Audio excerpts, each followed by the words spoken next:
Before the Bible was divided into chapters and verses, before history was compressed into summaries, before ancient knowledge was filtered through councils and canon lists, there existed a book so respected that Scripture itself points to it by name. A book quoted, referenced, and assumed to be known. Yet today it is missing. This is the Book of Jasher. And this is the story behind the book they never taught you. Pause for a moment and consider this. The Bible does not quote fictional texts. When Scripture references a record, it assumes its authority, its existence, and its reliability at the time of writing. And yet, in the book of Joshua, we read these words, that the sun stood still, and the event was written in the book of Jasher. Again, in 2 Samuel, we are told that a song of lamentation was recorded in the book of Jasher. So then the question becomes unavoidable. What kind of book must Jasher have been that biblical authors treated it as historical record? And why is it missing now? Tonight we begin a journey into forgotten history, not speculation, not myth, but a reconstruction of what once stood beside Genesis as a detailed witness to humanity's earliest ages. The Book of Jasher, known in Hebrew as Sefer HaYashar, the Book of the Upright, presents itself not as a rival to Scripture, but as a companion to it. Where Genesis gives us the framework, Jasher fills in the silences. Where the Bible summarizes generations in a few verses, Jasher slows time, allowing us to see motives, conflicts, warnings, and consequences unfold. And perhaps that is precisely why it unsettles modern readers, because Jasher does not sanitize history. It describes a world that advanced quickly and fell just as fast. To understand Jasher, we must first understand what it is not. It is not a modern invention. It is not a Gnostic text. It does not contradict the Torah. In fact, much of its content aligns closely with Genesis, but with expanded narrative detail preserved through ancient tradition. Jewish historians referenced it. Medieval scholars copied it. Portions circulated in Spain, the Middle East, and Eastern Europe. While debates remain about which surviving version most closely reflects the original, one fact remains unchallenged. The Book of Jasher was known, and it was once trusted. Now let us return to the beginning, not to Eden itself, but to the world immediately after. Genesis tells us that Adam lived 930 years, and that he had sons and daughters. Jasher does not leave that line unexplored. It tells us that Adam instructed his children, warning them of the cost of disobedience and the certainty of divine judgment. He did not remain silent. According to Jasher, the earth did not remain a quiet place after Eden. Humanity multiplied rapidly. Families became clans. Clans became cities. And with growth came division. Cain's descendants, marked by violence from the beginning, grew powerful. They forged weapons. They mastered tools of war. They exalted strength above righteousness. Abel's blood did not simply cry out for justice, it marked a turning point. Seth, however, inherited more than lineage. He inherited instruction. Adam entrusted him with the knowledge of God's ways, and through Seth's line, righteousness endured, though always under pressure. The Book of Jasher describes early humanity as intelligent, organized, and ambitious. This was not a primitive age. It was an age of rapid development, agriculture, metalwork, governance, and even early astronomy are described. But knowledge without reverence leads to corruption. As generations passed, the earth filled with violence. Leaders rose who ruled through fear. Men declared themselves gods, and the moral restraint Adam once taught was slowly erased. Jasher tells us that angels observed these events. The earth itself cried out, and the patience of heaven was being tested. It is here that many modern readers become uncomfortable, because the Bible does not deny this world. It simply summarizes it, and Jasher remembers it. Now we arrive at a name known across cultures, Noah. But before the ark, before the rain, before the floodwaters erased history, Noah was a voice crying out in a world that no longer listened. According to Jasher, Noah was not a passive figure waiting for disaster. He warned kings. He pleaded with the violent. He preached righteousness for decades upon decades. The construction of the ark was intentional, slow enough to be seen, large enough to provoke questions, and public enough to invite repentance. And yet humanity laughed. Jasher records that rulers mocked Noah openly. They believed their power, their cities, and their weapons could defy judgment itself. But judgment was not sudden. It was delayed. And that delay was mercy. When the flood finally came, it was total. Entire civilizations vanished. Knowledge was buried beneath water and sediment. What survived was not the strongest, but the obedient. As the waters receded, the world stood silent. One family, one chance. And once again, humanity began to rebuild. But as you will soon discover, the lessons of the flood were quickly forgotten. In the next portion of this episode, we will follow the descendants of Noah as nations rise again. Power centralizes once more, and a man named Nimrod steps onto the stage of history. A hunter, a king, and a rebel. This is only the beginning. Thanks for watching. Be sure to subscribe for the next part of this series. When the floodwaters finally receded, silence covered the earth like a burial cloth. Cities were gone. Thrones were empty. The achievements of generations lay hidden beneath mud and stone. Only Noah, his wife, his sons, and their wives remained 8 souls entrusted with the future of humanity. The Book of Jasher slows this moment down. It does not rush past the aftermath. It allows us to feel the weight of survival. According to Jasher, Noah did not emerge from the ark into celebration. He emerged into grief. He knew the cost of what had been lost. He understood that obedience had preserved him, but disobedience had erased the world he once knew. For a time, humanity walked carefully, but memory fades faster than judgment. Jasher records the generations after the flood with unusual detail. Shem, Ham, and Japheth did not simply have children. They became founders of peoples, cultures, and territories. The earth was divided deliberately, with boundaries established to prevent the chaos of the former age from returning. Yet unity without righteousness soon replaced obedience. From the line of Ham arose a figure whose name would echo through history, Nimrod. Jasher describes Nimrod not merely as a hunter, but as a powerful ruler who understood fear. He was skilled in warfare. He mastered strategy. He convinced people that safety came not from God, but from allegiance to him.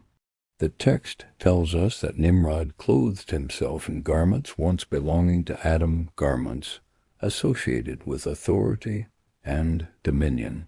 Whether literal or symbolic, the message is clear. Nimrod sought what Adam lost, and he sought it without God. Under Nimrod's leadership, humanity gathered again, not to worship, but to control their destiny. Babel became more than a city. It became an idea. The trauma of the flood haunted humanity. Jasher explains that the tower was not built out of curiosity, but fear that God would judge again, fear that obedience was uncertain. So they chose bricks instead of repentance, mortar instead of humility, a tower instead of trust. Jasher describes the construction of Babel as relentless. The people valued bricks more than human life. If a man fell, he was ignored. If a brick fell, the builders wept. This was the world Nimrod shaped. And God watched.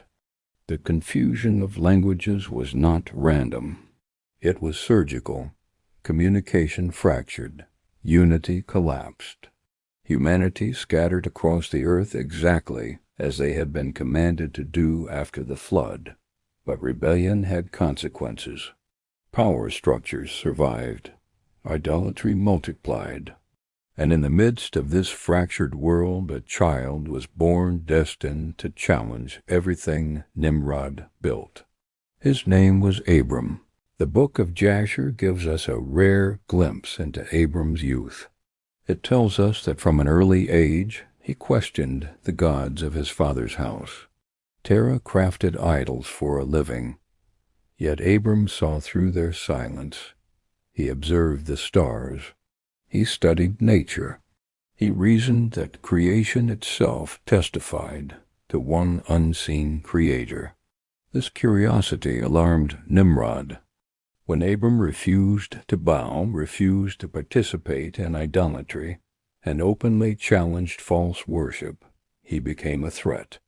Jasher records that Abram was arrested, questioned, and condemned.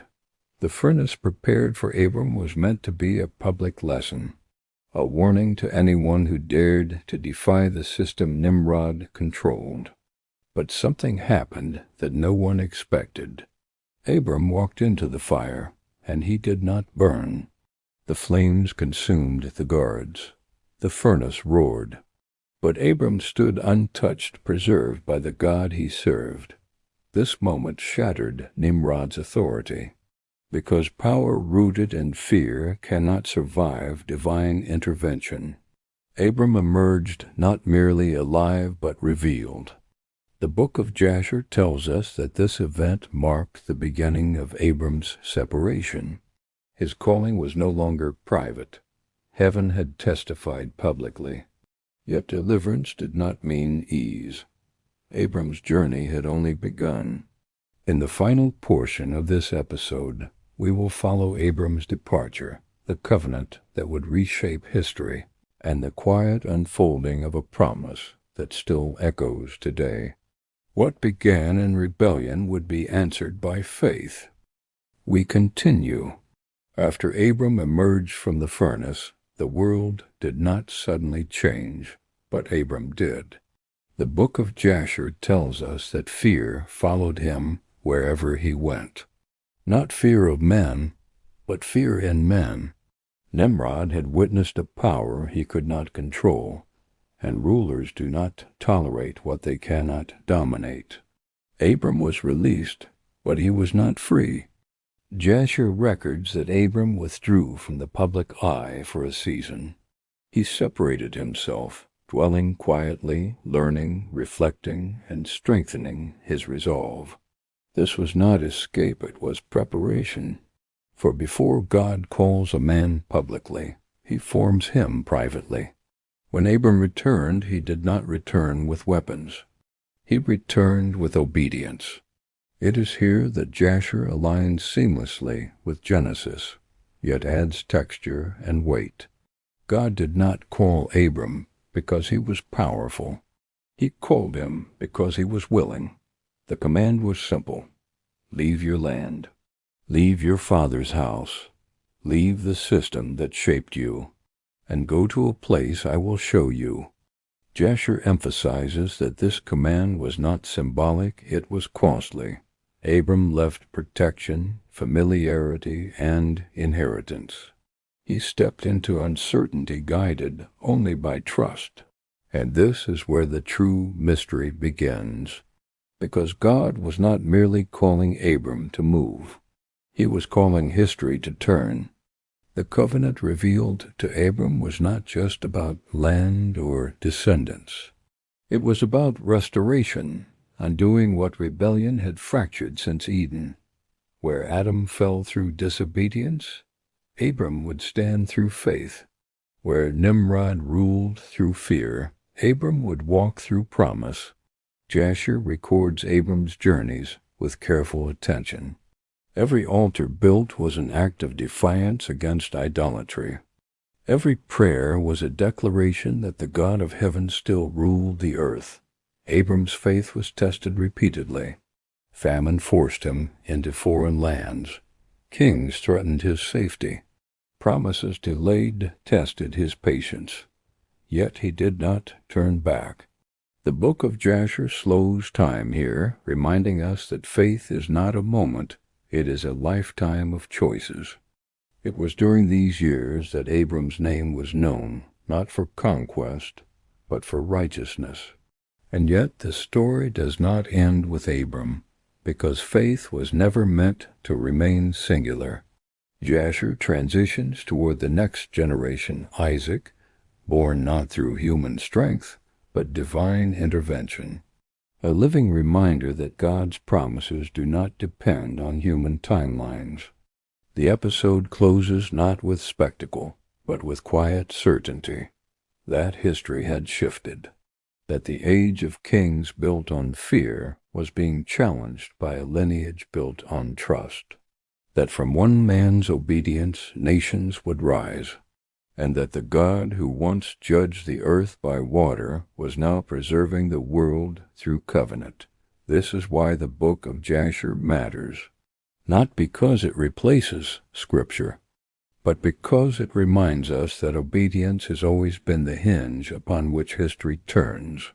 In the next episode, we will follow the covenant line forward through Isaac, Jacob, and Esau, and uncover the unseen spiritual struggle shaping the birth of Israel. What follows the calling of Abram is not peace, but tension. Because whenever God establishes a covenant, resistance appears. The Book of Jasher does not rush past the quiet years. It lingers, allowing us to see what faith looks like after the fire fades and the promises take time to unfold. Abram returned to his tents, carrying something heavier than expectation. He carried delay. Years passed. Seasons turned. The promise of descendants remained unfulfilled. Jasher records that Abram wrestled not with disbelief, but with waiting, a test more difficult than persecution. And yet obedience continued. Altars were built. Prayers were spoken. Faith was practiced daily, not publicly. The Book of Jasher expands this period to show us something often missed, that righteousness is forged in ordinary days. When Isaac was finally born, it was not celebrated as mere joy, but as confirmation. God had not forgotten. Time had not weakened the promise. Isaac's childhood is described as protected, intentional, and watched closely. Abram, now Abraham, understood the fragility of blessing in a violent world. He taught Isaac carefully, not just survival, but submission to God. Jasher places great emphasis on the binding of Isaac. It tells us that Isaac was not a child unaware of what was happening, but a willing participant. Submission ran deeper than blood. This moment established a pattern, obedience across generations.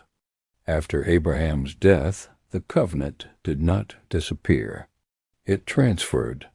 Isaac inherited not wealth, but responsibility. The Book of Jasher portrays Isaac as steady, contemplative, and cautious. Unlike his father, he did not travel widely.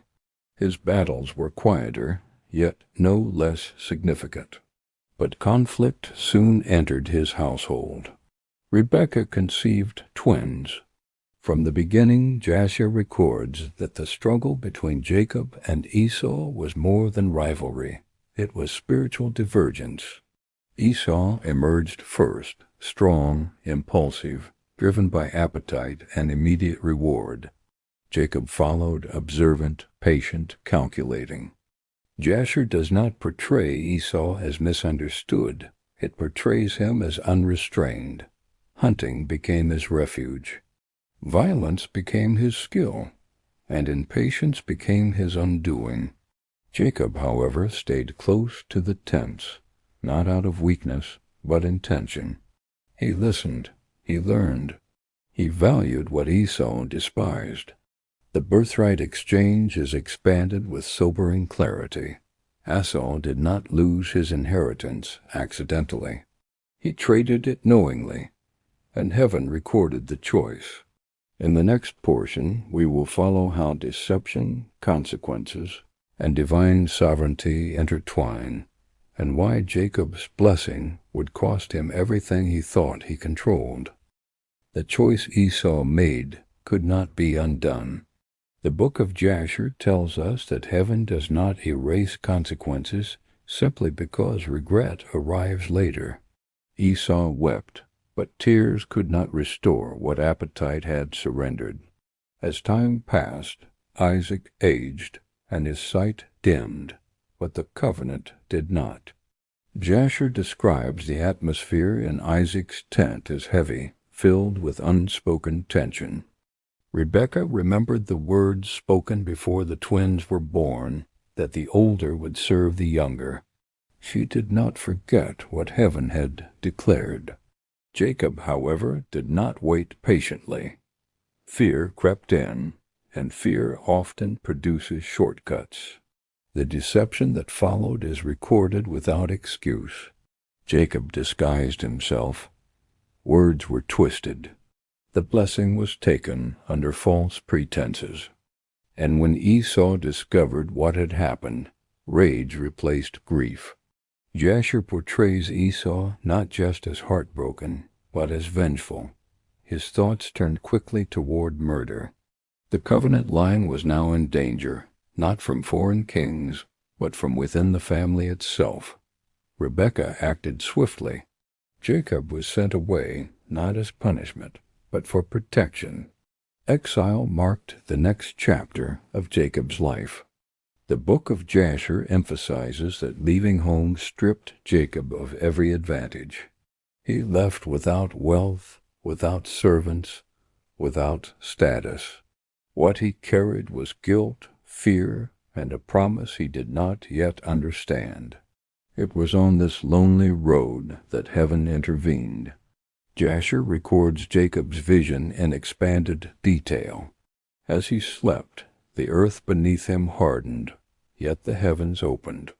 A ladder appeared, not merely connecting realms, but revealing access. Angels ascended and descended. There was movement, communication, and order, and God stood above it all. This vision redefined Jacob's understanding. The covenant was not confined to land or lineage. It was active, living, watching. When Jacob awoke, awe replaced his fear. Surely, he said, God was in this place, and I did not know it. Jasher notes that Jacob did not receive praise in this moment. He received reassurance. God did not excuse the deception, but he did not abandon his purpose. From there, Jacob continued toward the land of his mother's people. And there a new test awaited him, Laban. If Jacob had learned deception at home, he would now experience it multiplied. The Book of Jasher describes Laban as shrewd, manipulative, and calculating. Agreements were broken. Wages were changed, trust was abused, years passed, Jacob labored, and the deceiver learned what it felt like to be deceived. Yet even here, God worked quietly. Flocks multiplied. Strength increased. And Jacob began to see that blessing did not come from cunning, but from endurance. In the next portion, we will follow Jacob's return, his confrontation with the past, and the night that would change his name forever. Thank you for watching. Years passed in the house of Laban, and Jacob was no longer the man who had fled his father's tent. Labor had worn away his arrogance. Delay had refined his ambition, and suffering had taught him a profound lesson. Blessing could not be stolen. It had to be given. The Book of Jasher tells us that the command to return did not come suddenly, like a thunderclap. It arrived quietly, a whisper in his soul. Go back, face what you fled. Trust me. So Jacob gathered his household, his wives, his children, and all that he had gained in those long years. But fear traveled with him, a cold companion on the road home, for Esau still lived, and the memory of his betrayal had not faded. As Jacob approached the land of his birth, the messengers he sent ahead returned with troubling news. Esau was coming, and he was not alone. He came with 400 men. Jasher does not soften this moment. It paints a picture of raw, human terror. Jacob expected violence. He prepared for loss. He divided his camp, his family, and his flocks into two groups, hoping that if one was attacked, the other might escape. It was a desperate calculation, born of a guilty conscience. That night, on the eve of a potential massacre, Jacob sent everyone ahead and remained alone by the river Jabbok. And it was there, not in the presence of armies, but in utter isolation, that heaven intervened. The Book of Jasher describes a man who appeared suddenly from the darkness. He wrestled with Jacob, a silent, relentless struggle that lasted until the first light of dawn. This was no ordinary fight. It was not about physical strength, but about spiritual surrender. Jacob fought with everything he had. He resisted. He refused to let go, clinging to his own power, his own plans. And then, when the man touched the socket of his thigh, Jacob's physical strength failed. He was broken. But his grip did not loosen. Even in his weakness, he held on, but now with a different kind of desperation. I will not let you go unless you bless me, he gasped. The question that followed was not about the fight. It was about his identity. What is your name? For the first time, perhaps in his entire life, Jacob answered with brutal honesty. He spoke his name, and in doing so, confessed its meaning. Jacob, deceiver, supplanter, one who takes by the heel. He laid his entire broken identity bare, and the reply came like judgment and mercy intertwined. Your name shall no longer be Jacob, but Israel, for you have wrestled with God and with men, and have prevailed. Jasher emphasizes a crucial point here. Prevailing did not mean winning the fight. It meant yielding. It meant finally surrendering his own strength and clinging to God's. Jacob rose from that encounter a different man. He walked with a limp, a permanent physical reminder that true transformation leaves a mark. When morning finally came, Esau arrived. The 400 men were with him, but violence did not arrive. The Book of Jasher records that Esau ran to meet Jacob. He embraced him, fell on his neck, and wept. The decades of hatred, the threats of bloodshed, all dissolved in the presence of one brother's humility. Fear had prepared Jacob for war, but surrender had prepared him for peace. From this point forward, Jacob walked as Israel. He was not perfect. Far from it. But he was changed. The Book of Jasher closes this chapter of his life by reminding us that God's covenant was never about finding flawless men. It was about a faithful God taking imperfect, broken vessels and shaping them for his purposes. Israel's family would grow. 12 sons would be born, the patriarchs of the tribes that would become a nation. But the story is far from over. Jealousy, rivalry, and deep-seated brokenness would follow this family into the next generation. In our next episode, we will turn our attention to those sons, and especially to one of them, Joseph, beloved, betrayed, and ultimately destined to preserve the very family that jealousy sought to destroy. This chapter of the story is complete, but the incredible plan of God moves ever forward. Thank you for watching, and be sure to subscribe so you don't miss what happens next. We continue our journey through the Book of Jasher. The name Israel now carried immense weight.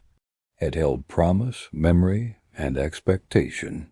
And as Jacob, now called Israel, settled into the land, the divine covenant began its expansion from a single man into a household. The Book of Jasher now turns its focus to the sons of Israel, and it paints a picture far from ideal. It reveals a family deeply scarred by rivalry, poisoned by favoritism, and burdened by wounds passed silently from one generation to the next. In this complex family dynamic, Joseph stood apart, not because he sought the spotlight, but because he was chosen. Jasher tells us that Joseph was born in Israel's old age, a son of deep love and a living testament to a promise fulfilled after long years of waiting. His father's affection for him was obvious, and such visibility often breeds resentment. Joseph's brothers watched every interaction. They counted their father's glances. They measured every word spoken. And in the fertile ground of their hearts, bitterness took root. Then came the dreams. Joseph dreamed of sheaves of grain bowing down to his. He dreamed of the sun, moon, and stars all bending in reverence. He dreamed of an elevation that at the time was purely symbolic. The Book of Jasher notes that Joseph shared these dreams without any malice, but his wisdom had not yet fully matured. He hadn't yet learned that truth spoken without careful timing can inflict wounds as deep as any deception. His brothers didn't hear a divine destiny being foretold. They heard a threat. Jasher describes their hearts hardening, not in a sudden moment, but steadily, day by day. Envy fermented into a potent hatred, and that hatred began to seek an opportunity. That opportunity finally presented itself in the fields of Dothan. Israel sent Joseph to check on his brothers, completely unaware that distance often breeds danger. Jasher records the chilling conversation that took place among the brothers. "Here comes the dreamer," they said. "Let us see what will become of his dreams." Murder was considered. The weight of spilling their own brother's blood was discussed. And for a moment conscience hesitated. Reuben, the eldest, intervened, urging restraint. So instead Joseph was stripped of his coat, a garment that was not merely fabric, but a symbol of his identity and his father's favor, and he was cast into an empty pit. Jasher lingers on this moment, in the darkness, in the silence. Joseph's desperate cries echoed off the cold stone walls, while nearby his brothers sat down and ate a meal. Compassion was entirely absent. Their shared humanity felt distant and foreign, and yet even in this betrayal, Providence was moving. A caravan of Ishmaelites passed by. Silver exchanged hands, and Joseph was sold into slavery. The Book of Jasher emphasizes the profound weight of this event. The line of the covenant was now bound in chains, headed for a foreign land. But chains cannot bind what God has purposed. Joseph was taken to Egypt not by a cruel twist of fate, but by a divine alignment that was for now unseen. In the next part of our series, we will follow Joseph into this foreign land, a place where his obedience would be tested without any witnesses, and his integrity would be refined in the crucible of isolation. Thank you for watching, and be sure to subscribe so you don't miss what happens next. Welcome back. We continue our exploration of the Book of Jasher and the life of Joseph. When Joseph arrived in Egypt, it was a world utterly foreign in every sense. The language, the customs, and the rulers were all unfamiliar. He stood completely alone, no father, no brothers, no allies. The Book of Jasher makes it abundantly clear that this profound isolation was a test, a crucible meticulously designed by Providence. He began his service under Potiphar, a high-ranking officer of Pharaoh. Joseph's innate wisdom and unwavering diligence quickly earned him a position of great responsibility within the household. He never boasted. He didn't scheme or manipulate. He simply obeyed, and it was this obedience that opened doors that talent alone could never unlock. But where there is favor, temptation often lurks nearby. The Book of Jasher expands on the story we know from Genesis, detailing how Potiphar's wife, Zelicah, approached Joseph repeatedly, day after day. He resisted, not just once, but persistently. Each day he refused her advances became a powerful demonstration that true integrity is not forged in times of ease, but in the fires of adversity. It is a choice made over and over again. Yet human systems are inherently flawed. Joseph's consistent refusal led to a false accusation. Lies were spoken with conviction, and the trust he had earned was shattered in an instant. And for his righteousness, Joseph was cast into prison. The Book of Jasher lingers on this period of his life. The prison wasn't a minor inconvenience. It was a pit of darkness, suffocating silence, and gnawing uncertainty. It was a place designed to break the human spirit. Yet Joseph did not despair. He did not curse the unseen hand that allowed this injustice. Instead, he prayed, he served, he interpreted dreams, and he waited. Time crawled by, and in that long, painful waiting, God was preparing him. The prison warden soon recognized his exceptional ability and character, entrusting him with authority over the other prisoners. He interpreted the dreams of his fellow inmates, the chief baker and the cupbearer. One was forgotten, one was remembered. These were small acts of service that continued to build his character while invisibly positioning him for his destiny.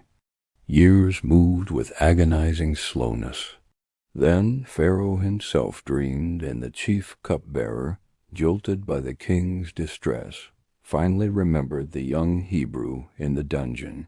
When Joseph was brought before Pharaoh, his interpretations of the dreams were flawless. But Jasher reveals it was more than mere skill. It was a divine understanding that came from his deep alignment with God's purpose. It wasn't prediction, and it certainly wasn't luck. It was purpose. Pharaoh immediately released him.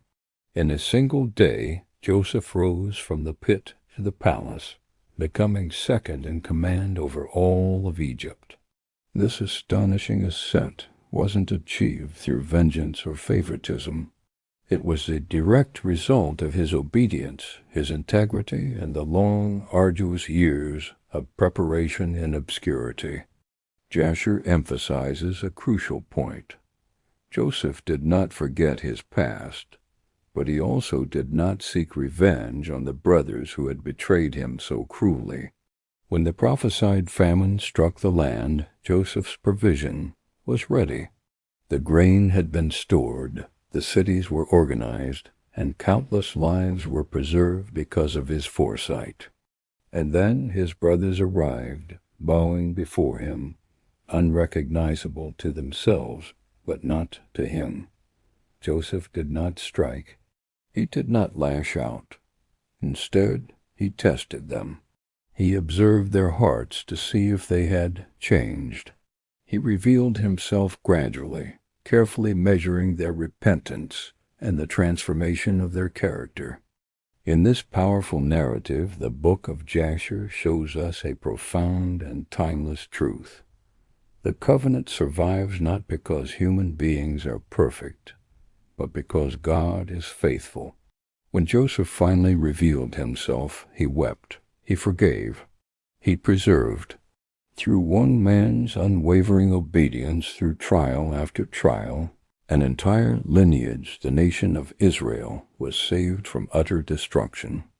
In the final part of this episode, we will explore how Joseph's story culminates in a powerful reconciliation, the formation of the Israelite nation within Egypt, and the magnificent unfolding of God's ultimate plan despite human betrayal. Thank you for watching, and be sure to join us for the conclusion. We continue. The famine tightened its grip across the lands. Egypt had bread. Canaan did not. And so the sons of Israel journeyed south, unaware that the brother they betrayed now stood as the gatekeeper of their survival. The Book of Jasher describes the meeting with solemn restraint. Joseph recognized them. They did not recognize him. Power had changed his appearance, but guilt had already changed theirs. Joseph spoke harshly, not from cruelty, but from discernment. He tested what years had done to their hearts. Jasher records how fear overtook them, how conscience resurfaced, and how old sins found their voice. Surely we are guilty concerning our brother. Reuben's words cut deep. The past was no longer buried. It stood in the open, demanding reckoning. Joseph turned away and wept. This moment matters. Jasher pauses here to show us that forgiveness does not erase pain. It confronts it. Joseph's tears were not weakness.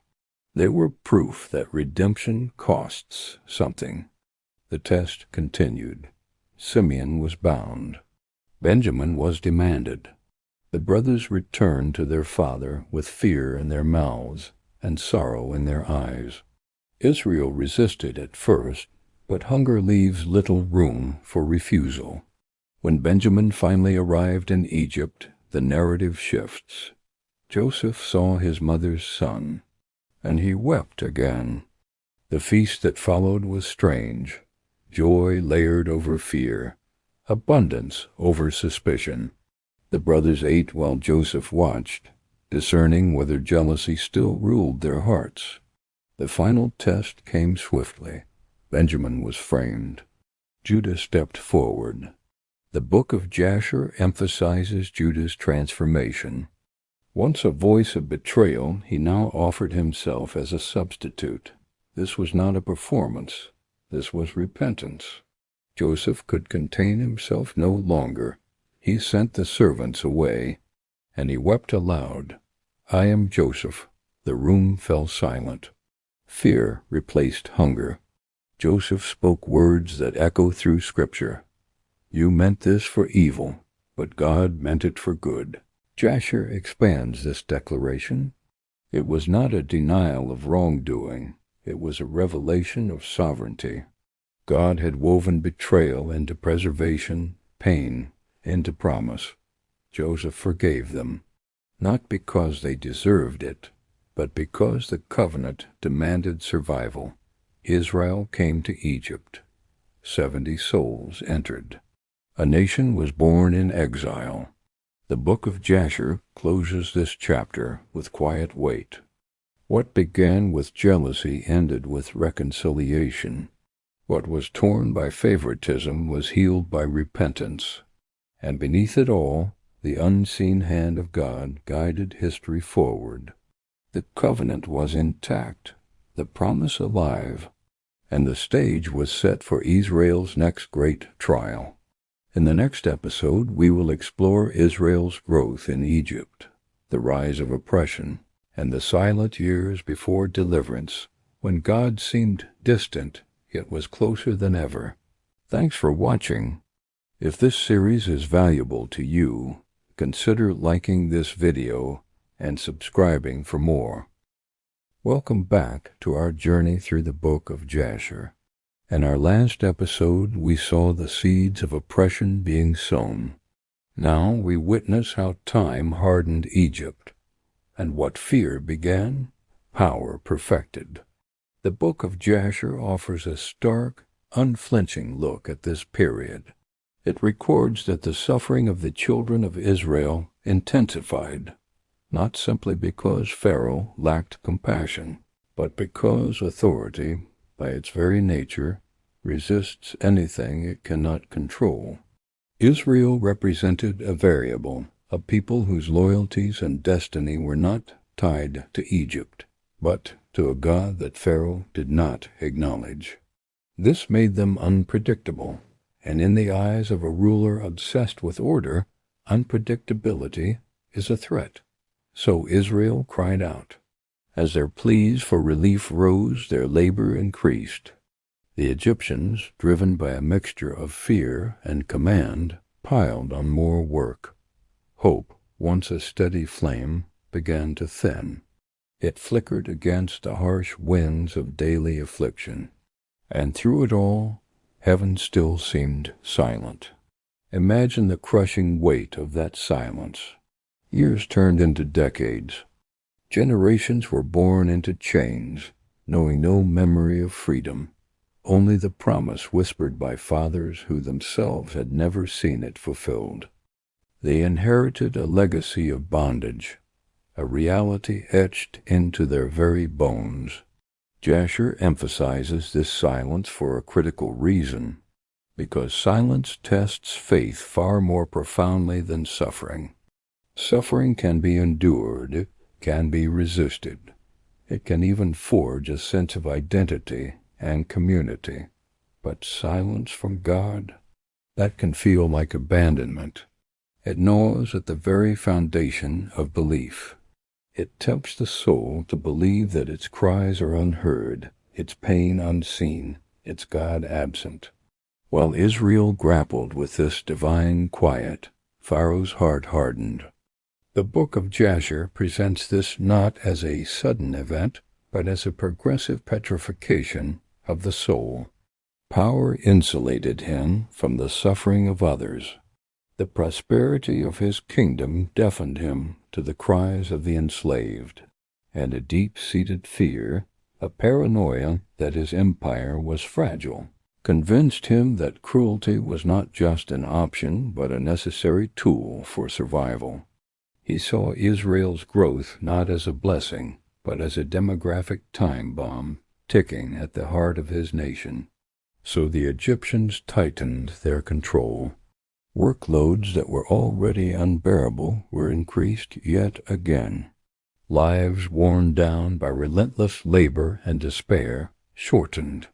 Yet in a paradox that defied all of Egypt's logic, Israel continued to multiply. The more they were afflicted, the more they grew. This demographic miracle was a direct affront to Pharaoh's authority. His policies of oppression had become counterproductive. The very measures he took to weaken Israel were, in some mysterious way, strengthening their numbers. This defiance of logic pushed Pharaoh's fear toward a new, terrifying conclusion: annihilation. Jasher records Pharaoh's growing obsession. Israel was no longer just a labor force to be managed. They were an existential threat to national security. The narrative in his mind shifted from control to elimination, and so cruelty escalated from a tool of policy to a daily practice. Beatings became routine, a part of the landscape. Showing any mercy was reframed as a weakness, a betrayal of the state. The air itself seemed thick with the cries of the Hebrews, a constant, sorrowful sound that filled the land of Egypt from Goshen to the royal court. And then, after generations of this mounting despair, something changed. The suffering reached a critical mass. The divine silence, so long and profound, was about to be broken. The Book of Jasher tells us that God heard. This is a pivotal moment. It wasn't because the suffering was new, it had been going on for a very long time. It was because the appointed time had finally arrived. Every moment of pain, every tear, every unanswered prayer had been measured. The great clock of divine providence had ticked to its designated hour. The covenant God made with Abraham, Isaac, and Jacob remembered its promise. The cries of Israel, which had for so long seemed to dissipate into an empty sky, now rose like a thick column of incense, a memorial before the throne of heaven. And far away from the brutal reality of Egypt's brick pits, in the quiet wilderness of Midian, a shepherd, a former prince of Egypt, tended his father-in-law's sheep. He was a man living in obscurity, unaware that the silence was about to end and that heaven was preparing to speak his name. In the next part of our episode, we will leave the darkness and despair of Egypt and return to this man, Moses. We will journey with him into the desert, where a fire waits in a bush, and the silence of centuries is about to be shattered by the voice of God. Don't forget to like, subscribe, and hit the notification bell so you don't miss what happens next. Let's continue our journey into the Book of Jasher. The wilderness was quiet. For years, Moses had learned its rhythms, a stark contrast to the opulence of Pharaoh's court and the clang of a slave's chains. His days passed with the simple sounds of wind and the gentle movement of sheep. There was no throne to claim, no urgency to escape. There was only obscurity, a vast and humbling emptiness. It was here, far from the ambitions of Egypt and the sting of his past failures, that the Book of Jasher tells us God chose to speak. It began with fire, a bush common and unremarkable, suddenly ablaze in the stark landscape. But this was no ordinary fire. The flames danced and flickered, yet the leaves and branches were not consumed. The bush burned, but it endured. Jasher highlights this moment as a test of attention. The sight was strange, an anomaly in the predictable desert. Moses, his curiosity piqued, turned aside from his flock to investigate. That decision, that simple act of turning, mattered profoundly. The book emphasizes a powerful truth here. Divine revelation doesn't always interrupt our lives with a thunderous crash. Often, it waits patiently for our attention. God did not force Moses closer. The choice was his. As Moses drew near, a voice called his name from the heart of the flame. Moses. And Moses, startled but present, answered, "Here I am." But all was quickly followed by fear. The voice declared the very ground he stood on to be holy. He was commanded to remove his sandals, a gesture of humility and reverence. In that moment Moses stood exposed, not to the heat of the flame, but to the weight of a divine calling. His identity was stripped bare. He was no longer a prince of Egypt, nor simply a shepherd in Midian. He was a man standing before his Creator. Then God spoke of promises made long ago, of a covenant with Abraham, with Isaac, and with Jacob. He spoke of the suffering of his people in Egypt, their cries that had reached the heavens. God declared that the time for deliverance had finally come, and Moses was to be his instrument. But Moses resisted. The Book of Jasher records his hesitation not as a sign of rebellion, but with a deep sense of compassion. Moses didn't doubt God's power to save Israel. He doubted himself. Decades of failure, of being a fugitive and an outsider, had carved deep insecurities into his soul.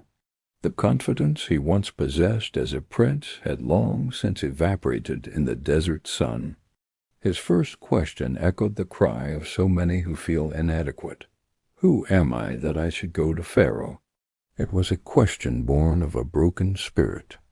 God's response wasn't a list of Moses' qualifications or a pep talk to boost his ego. The answer was simple, yet it was everything. I will be with you. The assurance was not in Moses' ability, but in God's presence. To bolster this promise, signs were given.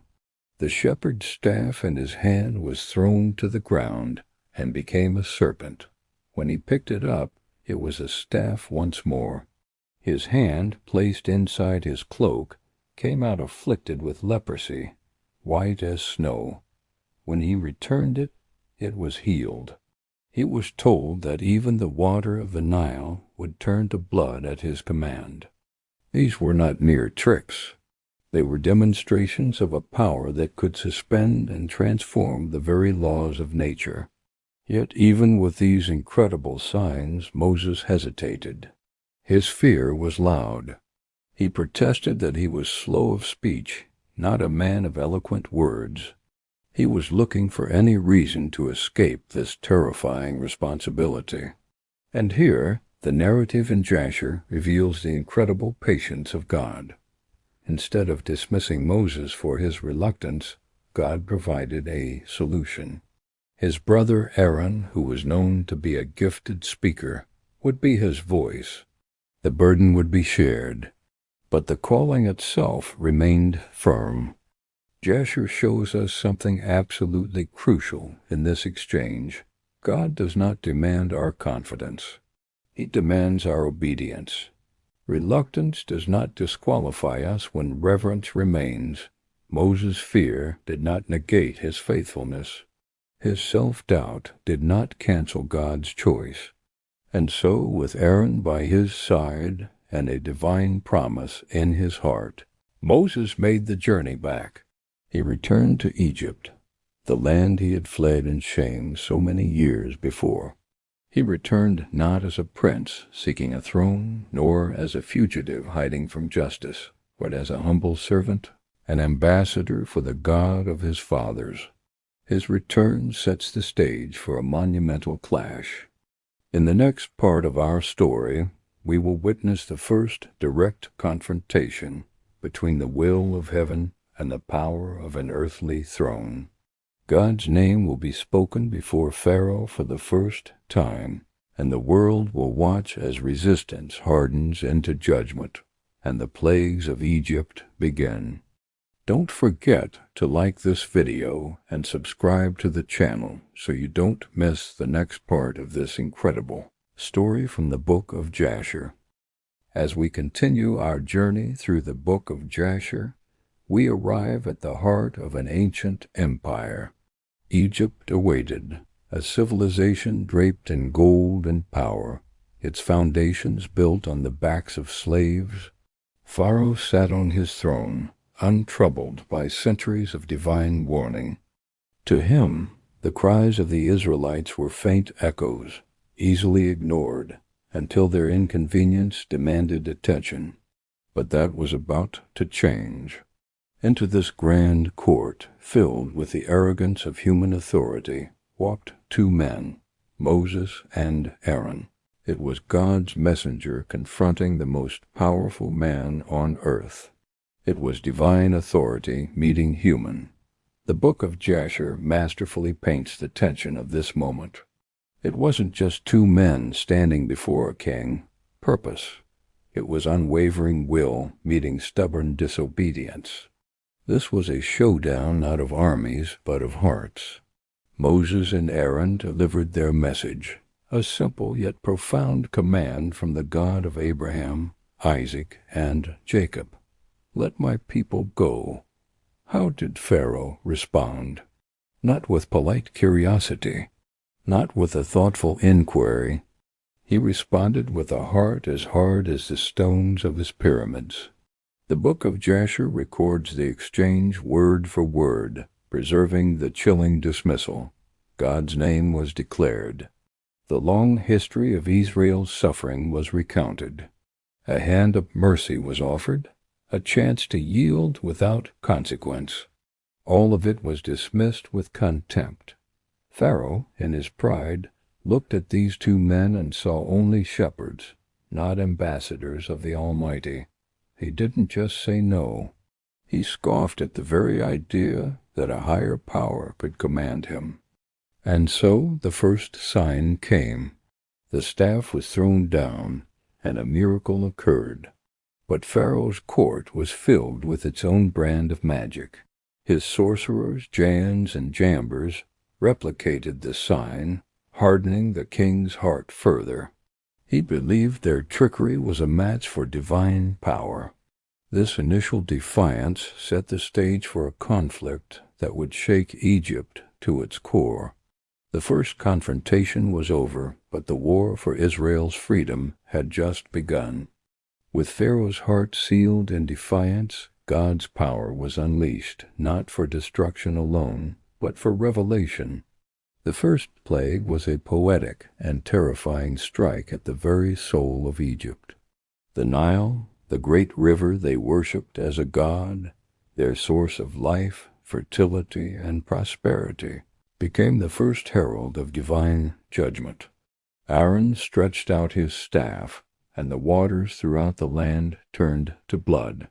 The river stank, the fish died, and the Egyptians could not drink from their once sacred source.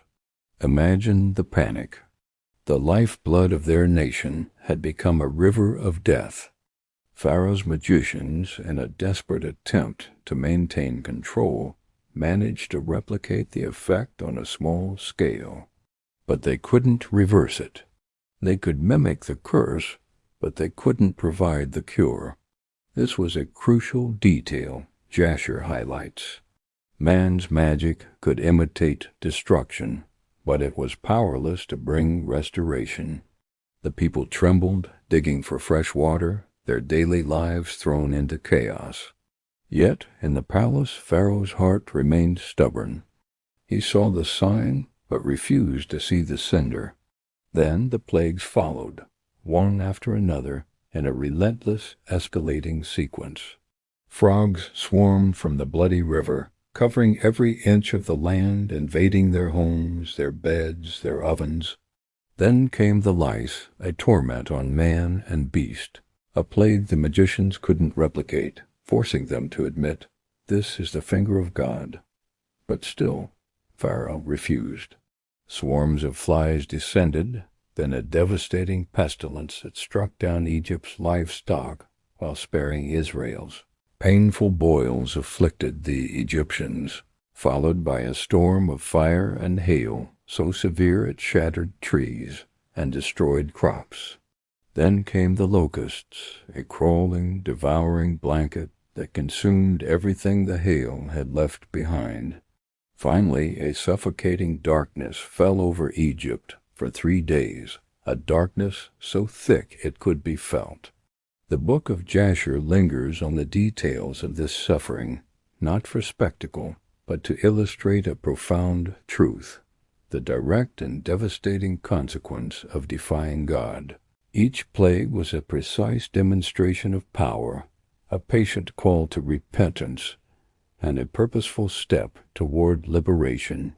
With each plague, a strange and tragic thing happened to Pharaoh's heart. It hardened.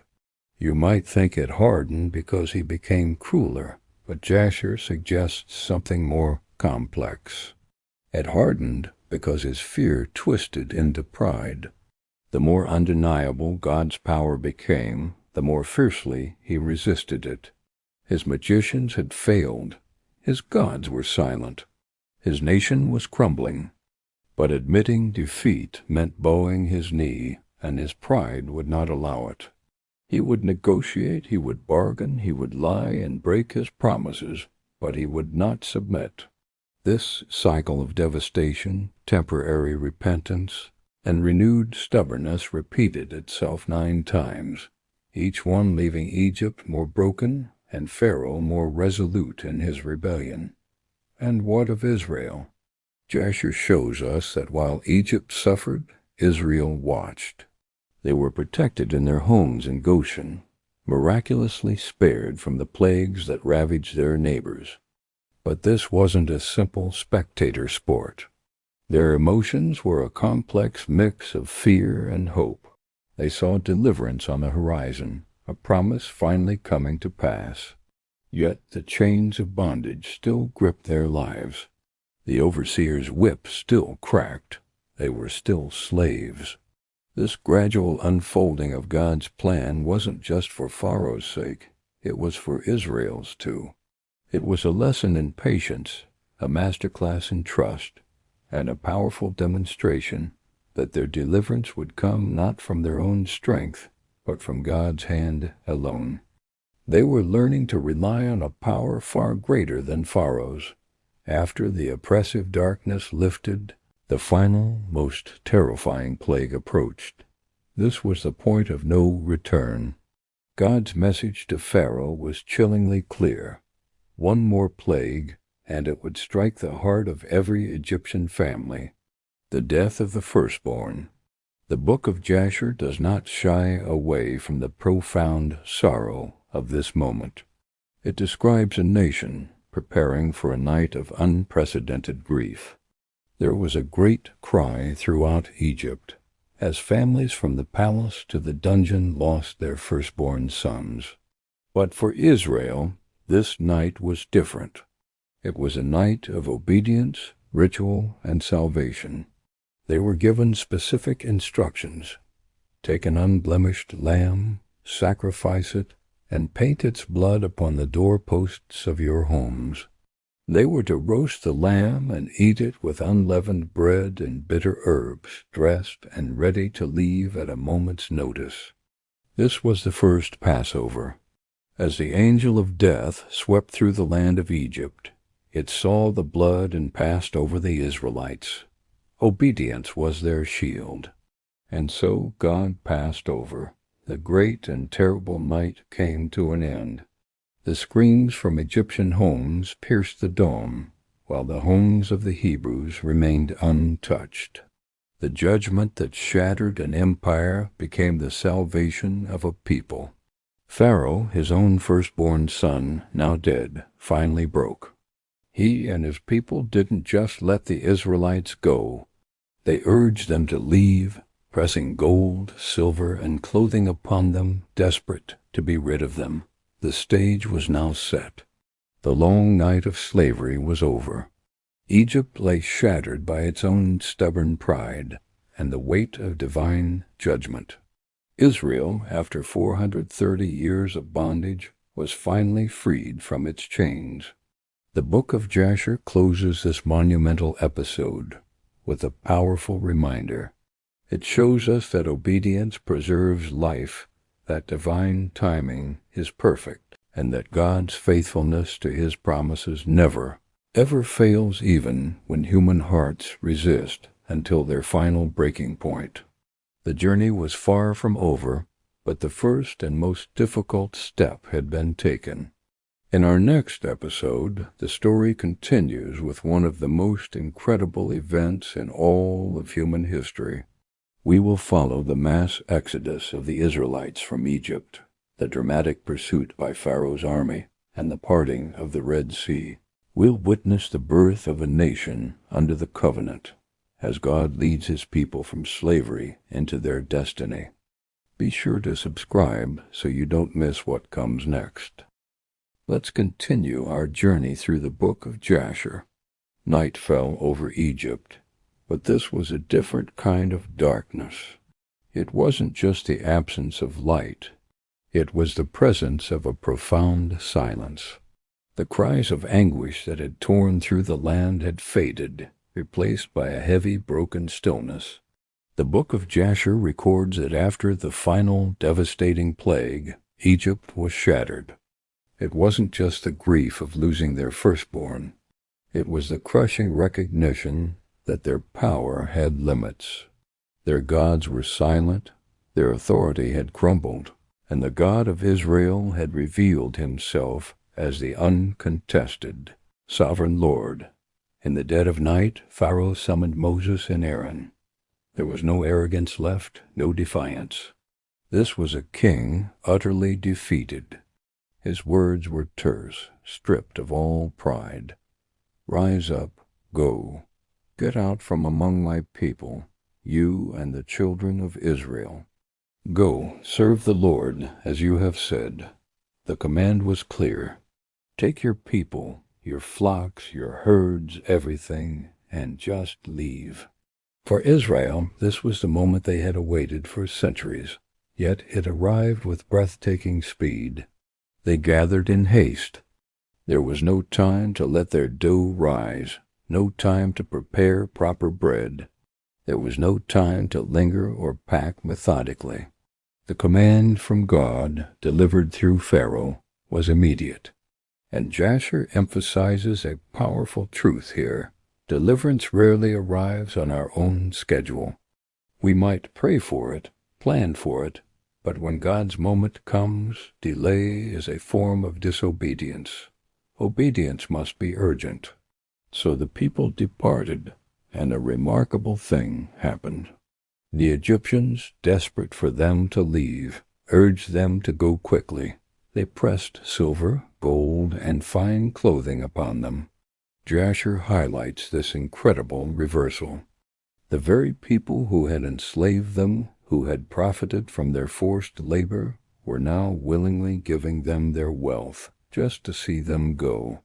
The favor that had been stolen was now returned, not because Egypt had a change of heart, but because God had acted so decisively that fear compelled generosity.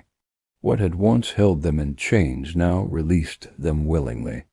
But freedom, when it finally comes, is often accompanied by a shadow, fear. As Israel marched out of Egypt, the vast, unforgiving wilderness stretched out before them. It was an unknown landscape, a terrifying emptiness. Behind them lay the chains they understood, the predictable misery of slavery. Ahead of them lay a future that demanded a level of trust they had not yet learned to give. Freedom required faith, and their faith was still in its infancy. Here, the Book of Jasher points out a crucial detail, also found in Exodus. God did not lead them by the shortest, most direct route through the land of the Philistines. Why? Because he knew their hearts. He knew they were not ready for war. They had just been freed from slavery. Their spirits were not yet those of warriors. A battle so soon after their liberation would have sent them fleeing right back to the familiar bondage of Egypt. God understood that while their deliverance had begun, their formation as a people had not. He was protecting them from a test they were not yet strong enough to endure. He was not just their deliverer. He was their wise and patient guide. But back in the palace, the silence was broken by a different emotion. As the dust settled and the reality of what had happened sank in, Pharaoh's defeat began to curdle. Loss turned into regret. The economic devastation of losing an entire nation of laborers started to weigh on him and his officials. What is this we have done, that we have let Israel go from serving us? The grief over their dead was quickly replaced by the anger of their economic loss, and that regret hardened, once again, into pursuit. The command was given. Chariots were assembled, 600 of the finest war chariots in Egypt, along with all the others. The entire might of the Egyptian army was mobilized. The ground trembled as horses and soldiers thundered out of Egypt, chasing down the very people they had just begged to leave. And Israel, camped by the sea, looked up and saw the dust cloud on the horizon. They saw the glint of sun on metal. They heard the distant rumble of an approaching army, and they were trapped. Before them the vast, impassable waters of the Red Sea. Behind them the furious, vengeful army of the most powerful nation on earth. There was no escape. Panic erupted. The fragile hope they had carried out of Egypt shattered into a million pieces of fear. They cried out to Moses, their words dripping with bitter sarcasm and terror. "Were there no graves in Egypt that you have taken us away to die in the wilderness? It would have been better for us to serve the Egyptians than to die out here." The Book of Jasher doesn't gloss over this moment. It shows us Israel's raw, unfiltered panic. Their faith was fragile. The freedom they had just tasted now felt like a death trap. The slavery they had fled suddenly seemed like a safer, more familiar option. Fear was speaking far louder than the memory of the 10 plagues they had just witnessed. They were caught in an impossible situation, a moment designed to strip away every ounce of self-reliance. And it was in this very moment of absolute impossibility, with the sea before them and the enemy behind them, that God prepared to reveal his power in a way Israel and the world had never seen before. Be sure to subscribe so you don't miss what happens next. We pick up the story as night settles, a heavy blanket between Israel and Egypt. Fear was a vice, pressing in from both sides. Before them, the vast, impassable sea. Behind them, the thunder of Pharaoh's approaching army. There was nowhere to run. The Book of Jasher records that in this moment of absolute terror, as the people stood trembling at the water's edge, God moved. And his first move wasn't a command or a promise. It was his presence. A pillar descended from the heavens. By day it was a pillar of cloud, a guiding shade in the desert sun. But now, in the thick of night, it became a pillar of fire. And it didn't just appear, it positioned itself. It moved and stood as a divine barrier between the terrified Israelites and the relentless armies of Egypt. Jasher emphasizes this moment with incredible awe. Think about this. God did not immediately remove the enemy. He didn't just snap his fingers and make the problem disappear. First, he stood between his people and their enemy. Protection came before escape. His presence came before he revealed the pathway. For the Israelites, this was a profound lesson. Before you see the way out, you must first know that God is with you in the middle of the trial. And this single presence created 2 completely opposite realities. For the Egyptians, the pillar brought an impenetrable, confusing darkness. They were plunged into chaos, unable to see, unable to advance. But for Israel, that same pillar radiated light. It illuminated their camp, turning their darkest night into a beacon of hope. The same divine presence that brought judgment and confusion to their enemies brought comfort and light to them. It's a powerful image. One God, one act, 2 completely different outcomes, all determined by which side you're on. Then, with the presence of God as their shield, came the moment of action. God commanded Moses, "Lift up your staff." Imagine Moses at that moment. The scripture doesn't paint a picture of a superhero, brimming with unshakable confidence. He was a man, likely as terrified as everyone else. But his action wasn't born from confidence. It was born from simple obedience. He did what God told him to do, even when it made no logical sense. He raised his staff over the raging sea, and the sea responded. The waters began to split. But Jasher's account gives us a detail that adds so much drama to the scene. It wasn't a sudden, magical parting, like a curtain being ripped in 2. It was a deliberate, powerful process. A strong east wind began to blow, and it blew throughout the entire night. This wind was God's tool, pushing back the immense volume of water, meticulously carving a dry corridor right through the heart of the deep. Can you picture it? walls of water rising on either side, towering and trembling, held back only by the invisible, unyielding command of their Creator. The seabed, once a murky, impassable mire, became dry ground. The impossible became navigable. The path of certain death became the path of miraculous life. God didn't just make a way. He prepared the way, making it solid and walkable for His people. And so Israel stepped forward. Their fear didn't just evaporate.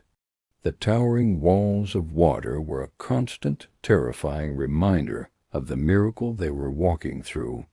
But their obedience, their choice to trust God's command one step at a time, overcame that fear. Families entered the seafloor, clinging to one another.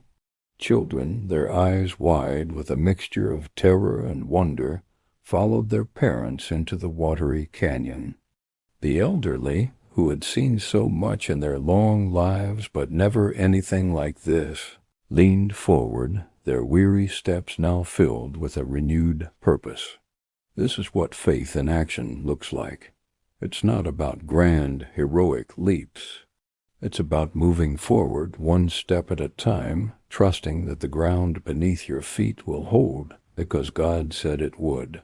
But the story doesn't end there. Behind them, Egypt pursued.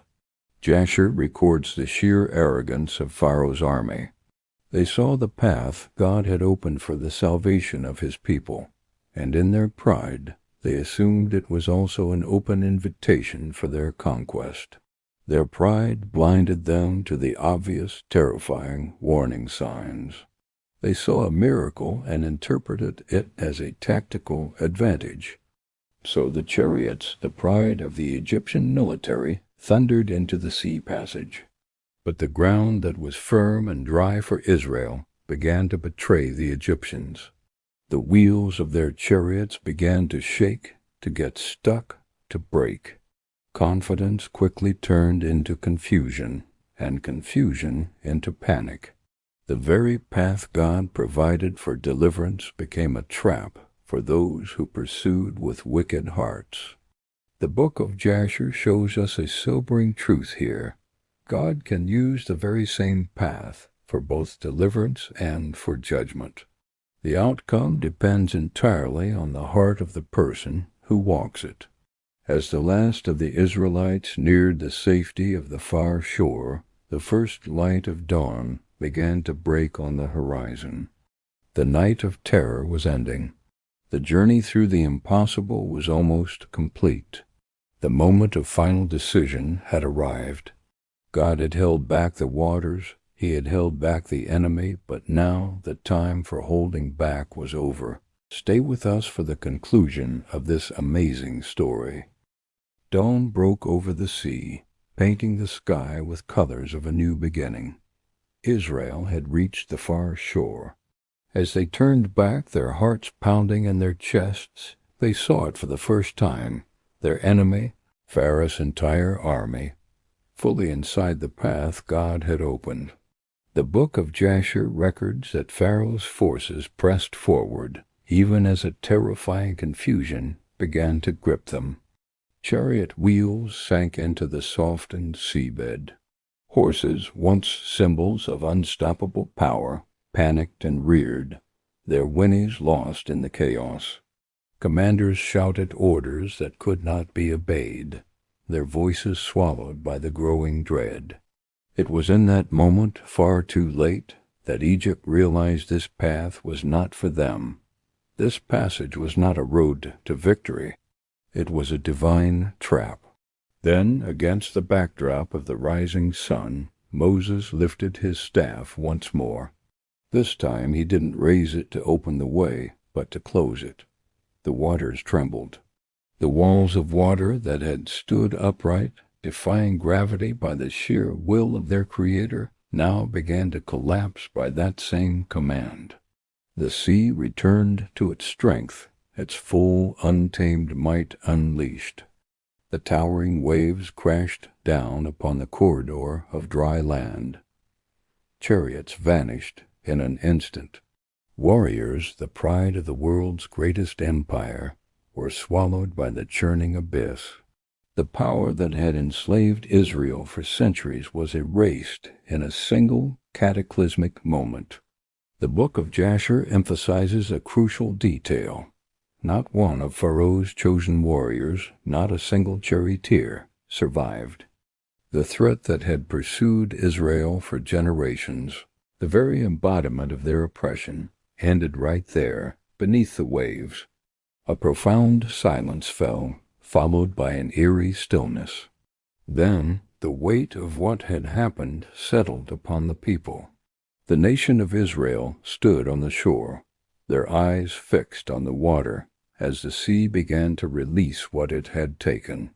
The bodies of their former masters, the glint of broken armor, the wreckage of war, all washed ashore as undeniable proof. Egypt was finished. And with that visual confirmation, the fear that had defined their existence for so long finally drained away. In its place, faith rushed in.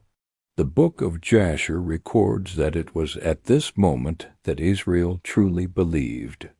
They believed not just that God could save them, but that He had, in the most dramatic and final way imaginable. Their bondage didn't end back in Egypt, with plagues and negotiations. It ended here, in the heart of the sea. Their chains didn't break when Pharaoh reluctantly spoke. They shattered when God acted decisively. Think about that. Israel had physically left the land of Egypt days earlier, but it was here, on this shore, that Egypt finally left Israel. The mentality of the slave, the constant looking over the shoulder, the fear of the whip, it was all washed away with Pharaoh's army. And so they sang, they danced. They rejoiced with a freedom they had never known. Miriam, the prophetess, led the women with timbrels, their song echoing across the water, a hymn of victory, a testament to God's unparalleled power. But Jasher also hints at what was to come. Freedom was real, but the wilderness still lay ahead. Deliverance from Egypt was instant, a single miraculous event. But transformation into God's people? That would be a journey. God had proven His power to save them from their enemies. Now He would begin the longer, more intimate work of shaping them into a nation that reflected His character. The story of redemption would continue, not just with spectacular miracles, but with the daily choices of obedience, trust, and covenant. The crossing was the end of one chapter, but it was also the beginning of everything else. Thank you for watching. If this story has moved you, please like, share, and subscribe for more deep dives into these ancient texts. We continue the story from the Book of Jasher. The great sea was now behind them, a wall of water that had become their salvation and Egypt's grave. The mightiest army on earth was gone, swallowed by the deep. But as the sounds of pursuit faded, a new chapter of freedom began, and it was nothing like they had imagined. The Book of Jasher records that after this incredible triumph, Israel stepped forward into the vast open wilderness. This was a place with no walls, no cities, and absolutely no guarantees. The initial celebration, the songs of Miriam and the women, the shouts of victory, they all faded away. The music quieted, and a harsh reality began to set in. The wilderness was not the empty, peaceful expanse they might have hoped for. It was demanding. It was a landscape that tested every ounce of their strength and resolve. One day turned into 2, then 3 days passed without a sign of water. Then a 4th day dawned, hot and relentless. Their water supplies, carefully carried from Egypt, ran dangerously low and then disappeared completely. Throats began to burn with a desperate thirst. Children cried, the elderly weakened. And fear, an old and familiar enemy, returned. This time it wasn't the fear of Pharaoh's chariots. It was a more primal fear, born not from external enemies, but from internal need. The very desert that symbolized their freedom now threatened to become their tomb. Now it's important to understand how Jasher portrays Israel at this moment. The book doesn't paint them as inherently evil or ungrateful. Instead, it shows them as untrained. They were a people who had just spent 400 years in slavery. They had witnessed mind-blowing miracles, from the plagues in Egypt to the parting of the sea. But seeing a miracle is one thing. Learning to endure through hardship is another. Their deliverance had been sudden and dramatic. Building deep, abiding trust, however, would be a much slower, more painful process. After days of agonizing travel, their scouts returned with news. They had found water. A wave of relief and hope swept through the camp. People rushed forward, imagining the cool, life-giving liquid. But as they reached the pool and dipped their hands in, their hopes were instantly dashed. The water was bitter, undrinkable. The place was called Mara, which means bitterness, and it lived up to its name. The collective mood plummeted from soaring hope to deep despair in an instant.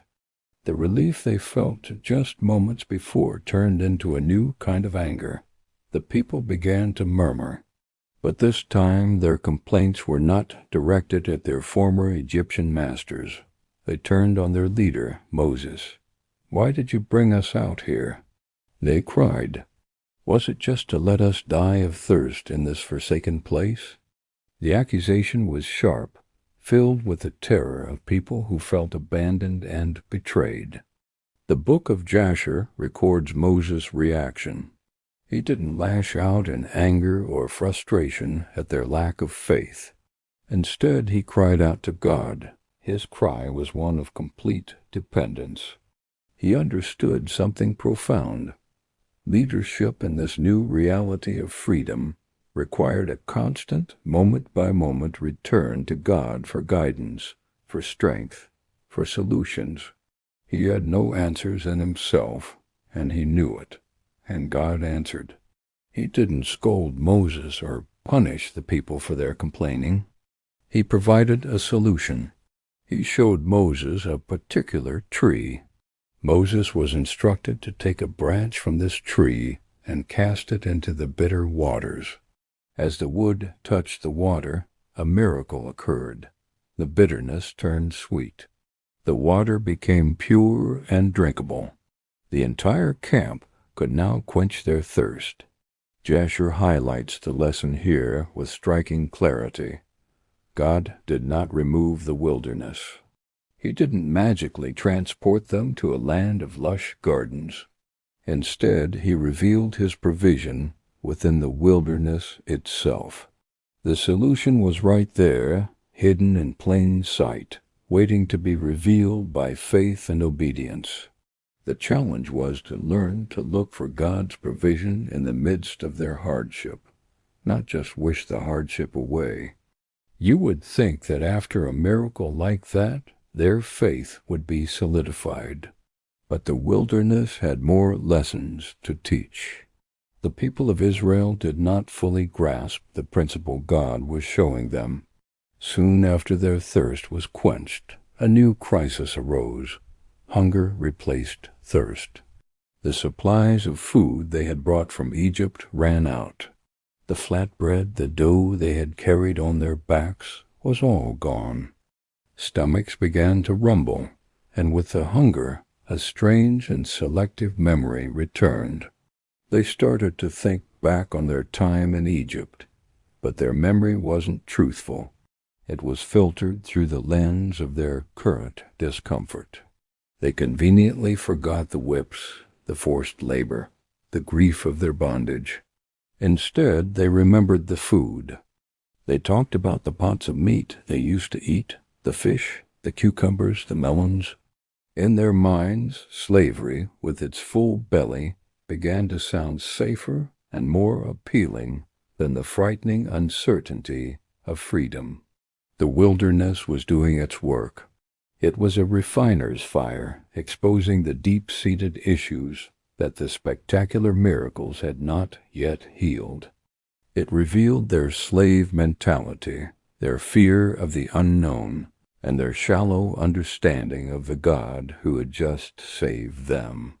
In this harsh and unforgiving place, God's plan was not just to save Israel from their enemies, but to teach them who He truly was. He was not just a God of dramatic one-time deliverances. He was a God of daily sustenance, a provider who could be trusted in the small, recurring needs of everyday life. This sets the stage for the next part of their journey. In the portion to come, we will see how heaven itself provides bread for the hungry nation. This daily provision will become a new test, a test of obedience and trust, revealing whether Israel would learn to rely on God for today, instead of just remembering what He did for them yesterday. Don't forget to like, subscribe, and hit the notification bell for more. As we continue our journey through the Book of Jasher, the initial euphoria of freedom begins to fade, replaced by a gnawing, persistent reality. Hunger spread through the camp of Israel. It wasn't a sudden crisis, but a slow, steady drain on their strength and their spirits. The Book of Jasher records that as the days stretched into weeks, the people's energy weakened, and their patience wore thin. They were free from the whips of their taskmasters, but freedom had not yet taught them how to rely on their deliverer. The murmuring began again, but this time it was louder, more insistent. A collective cry rose from the tents, a lament that echoed through the barren landscape. "Would that we had died in Egypt," they said, "where we at least sat by pots of meat and ate bread to the full." Isn't it fascinating how memory can distort reality? The hardships of slavery were suddenly forgotten, replaced by a romanticized image of full bellies. Jasher makes it incredibly clear that bondage can start to look appealing when faith is put to the test. The past becomes a golden age when the present demands trust in an unseen future. But how did God respond to this complaint, this deep-seated fear? Not with a clap of thunder or a stern rebuke, but with quiet, miraculous provision. He told Moses He would rain bread from heaven. But this wasn't a one-time delivery to stock their pantries. This was a daily lesson in dependence. The provision was designed to cultivate obedience. The next morning, as the sun rose over the desert, the Israelites awoke to a sight that left them speechless. The ground was covered with a fine, flaky substance, something small, white, and completely unfamiliar. They looked at each other, bewildered, asking the same question, "Manna?"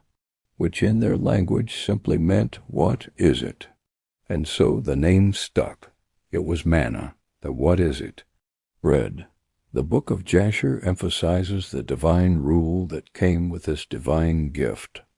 God's instruction was simple and direct. Gather only what you need for today, just enough for your family, for one day. No hoarding, no storing up out of fear for tomorrow. This was a test not just of their hunger, but of their hearts. Could they trust that the provision would be there again the next day? Some obeyed. They gathered their daily portion, their omer per person, and trusted. But others, still gripped by the scarcity mindset of Egypt, could not resist the urge to gather more. They stockpiled, thinking they were being wise, securing their future. But their wisdom was not God's wisdom. The next morning, those who had hoarded woke to a foul stench. The extra manna they had stored was rotten, crawling with worms. Provision had turned to decay the moment trust was replaced by a desire for control. It was a powerful, tangible lesson. God's blessings are received by faith, not seized by fear. Yet, just as they were getting used to this daily rhythm, the command changed. On the 6th day, God instructed them to gather a double portion. Why? Because the 7th day was to be a day of rest, a holy Sabbath. No one was to go out and gather. The food for the Sabbath would be provided the day before, and miraculously, the double portion gathered on the 6th day did not spoil. It remained fresh, a sign of God's sanctification of time itself. Jasher records that this was Israel's first real experience with sacred time. God wasn't just providing food for their bodies. He was teaching them a spiritual rhythm for their souls, a rhythm of work and rest, of gathering and trusting. He was showing them that true dependence on Him required periods of intentional rest, ceasing from their own labor to acknowledge Him as the ultimate source of all things. Still, the lesson was hard to learn. Some, driven by habit or doubt, went out on the 7th day anyway, searching for manna. But as God had said, they found nothing. The ground was bare. The wilderness was a relentless classroom, and every single day it revealed the true condition of their hearts. God did not fail them. Not once. The manna fell again on the 1st day of the new week, and the day after that, and every morning for 40 years. But Israel often struggled to believe that He wouldn't fail them tomorrow. Faith, they were learning, wasn't a one-time decision made at the shore of the Red Sea. It was a daily choice, made fresh every morning when they saw the dew-covered ground and chose to trust for the day ahead. The test of hunger was met with bread from heaven, but the desert has more trials in store. In the next part of our story, thirst will return with a vengeance. Conflict will arise not just with their environment, but within the camp itself. And Israel will learn another crucial lesson. Trusting God does not eliminate the battles of life. It equips you and teaches you how to face them. If you're finding value in this series, be sure to subscribe so you don't miss what comes next. After the miraculous provision of manna, the wilderness did not ease its demands. Thirst returned, a constant, gnawing reminder of their dependence. Jasher records that the people quarreled once more with Moses. Their voices, once raised in songs of deliverance, were now sharp with desperation. The water was gone. The wells of Elim were a distant memory. And as supplies dwindled, fear rose like the desert heat, and accusation quickly followed. They confronted Moses, their words echoing a painful, familiar refrain.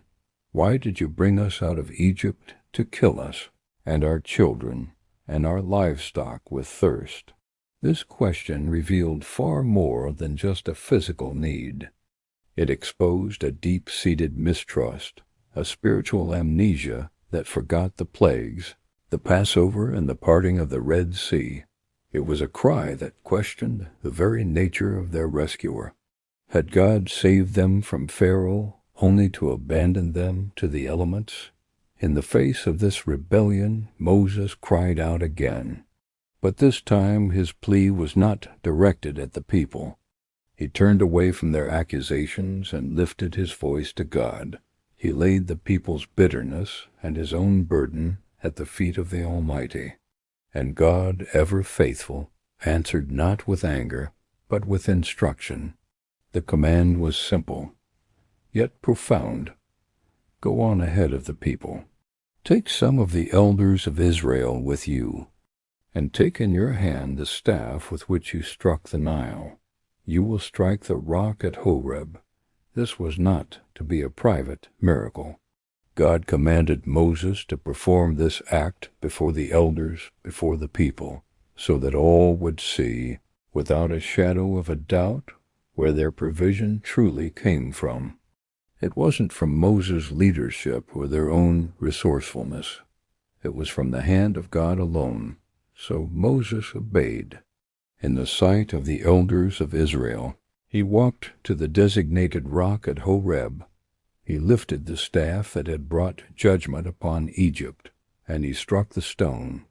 And from that solid, lifeless rock, water flowed. Not a trickle, but a river, gushing forth to quench the thirst of a nation. The Book of Jasher highlights this moment, not just as a miracle of provision, but as an act of public faith. God did not hide his help or deliver it in secret. He revealed it openly, powerfully, turning what seemed barren and useless into an abundant source of life. It was a tangible lesson. The God who could bring water from a rock could be trusted in every circumstance. Yet the wilderness brought more than just physical needs like hunger and thirst. It brought opposition. As the Israelites journeyed from Rephidim, a new threat emerged, one they had not anticipated. Amalek came. The attack was unprovoked. It was unannounced. The Amalekites, a nomadic tribe descended from Esau, swept down upon the rear of the Israelite camp, preying on the weakest, the stragglers who were weary from the journey. For the first time as a free people, Israel faced a battle. Moses acted swiftly. He called upon a young, capable leader named Joshua, instructing him to choose men and go out to fight against Amalek. But Moses knew this battle would not be won by military strategy alone. He declared, "Tomorrow I will stand on top of the hill with the staff of God in my hand." As the battle raged in the valley below, Moses stood on the hill, his staff raised toward heaven. The Book of Jasher, along with the biblical account, emphasizes a direct correlation. As long as Moses' hands were lifted high, a symbol of prayer and dependence on God, Joshua and the Israelite army prevailed. But when his arms grew heavy and began to fall, the tide of the battle turned, and Amalek gained the upper hand. The lesson was stark and immediate. Victory was not determined by the strength of their swords or the number of their soldiers. It was determined by their connection to and dependence on God. Seeing this, two men, Aaron his brother, and a man named Hur, came to his side. They found a stone for him to sit on, and then stood on either side of him, holding his hands up. They physically supported their leader, keeping his arms steady until the sun set. And as long as his hands were held high, Israel's victory was assured. Until the very end of the day, Joshua and his men overwhelmed Amalek and his people with the edge of the sword. Amalek fell, not because Israel had suddenly become a formidable army, but because God was present with them. Their victory was a direct result of their reliance on a power far greater than their own. Jasher records that this battle marked a significant turning point for the fledgling nation. Israel learned a crucial lesson that day. Freedom did not mean the absence of conflict. In fact, their newfound liberty brought them into direct confrontation with new enemies. But their freedom redefined how that conflict was to be faced. It was no longer about their own strength or survival instincts, as it might have been in Egypt. It was about unwavering dependence on the God who had redeemed them. Through these trials, God was shaping a people. He was patiently, meticulously forging a nation out of a band of former slaves. He was teaching them to trust him in their moments of desperate need, like when they cried out for water. He was teaching them to obey his instructions for provision, even when they seemed strange, like striking a rock. And he was teaching them to depend entirely on him in battle, when their very lives were on the line. The wilderness was no longer just a desolate place of survival, a barren wasteland to be endured. It was becoming a classroom, a crucible, a place of divine formation. Through thirst, hunger, and war, God was stripping away their slave mentality and instilling in them the heart of a chosen people. Ahead of them still lay the mountain of God, Sinai. Ahead lay the covenant, the law, and the formation of their national identity.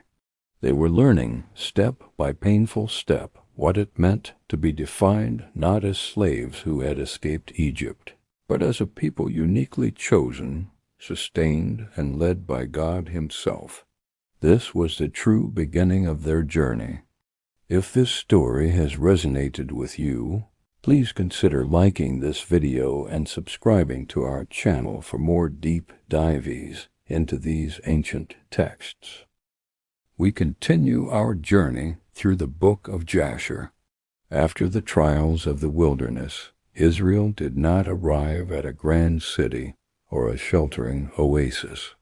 Instead, their path led them to a mountain, a formidable peak where the earth seemed to stretch up to touch the heavens. This was Sinai. The Book of Jasher records that Israel arrived here, humbled by their long journey, shaped by profound hunger, and marked by the harsh lessons of survival. They had learned the discipline of following. Now they would learn the art of listening. The mountain loomed before them, dark, silent, and waiting.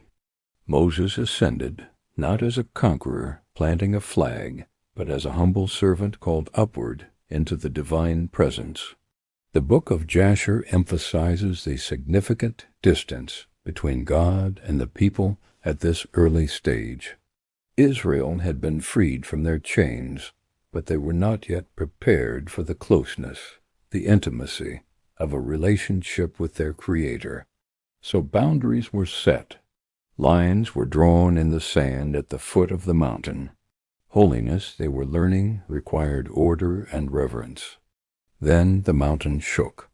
The ground trembled beneath their feet as deep, rumbling thunder rolled across the plains. Jagged forks of lightning cut through the sky, illuminating the darkness. A crown of fire blazed upon the peak, a beacon of raw, untamed power. Amidst this awesome display, a single trumpet blast sounded, growing louder and more intense with every breath they took.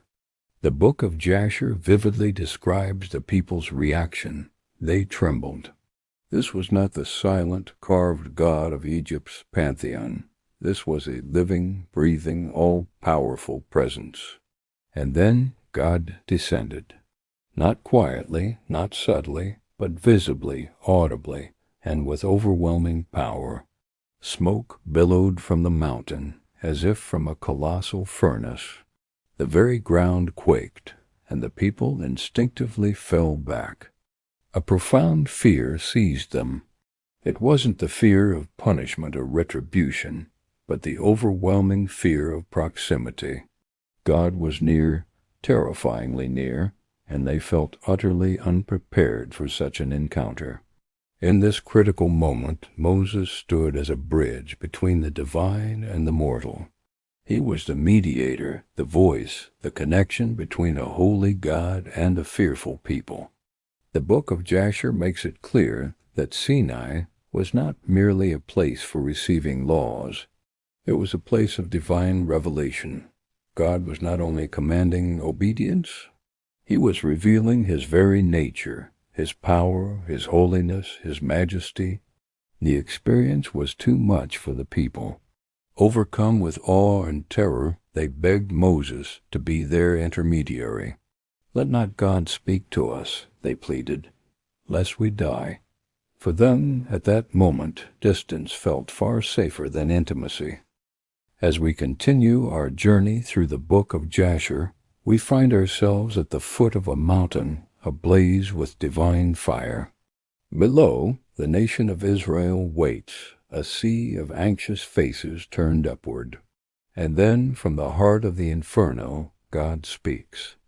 The Book of Jasher records that the voice thundering from Sinai was not a chaotic roar of power.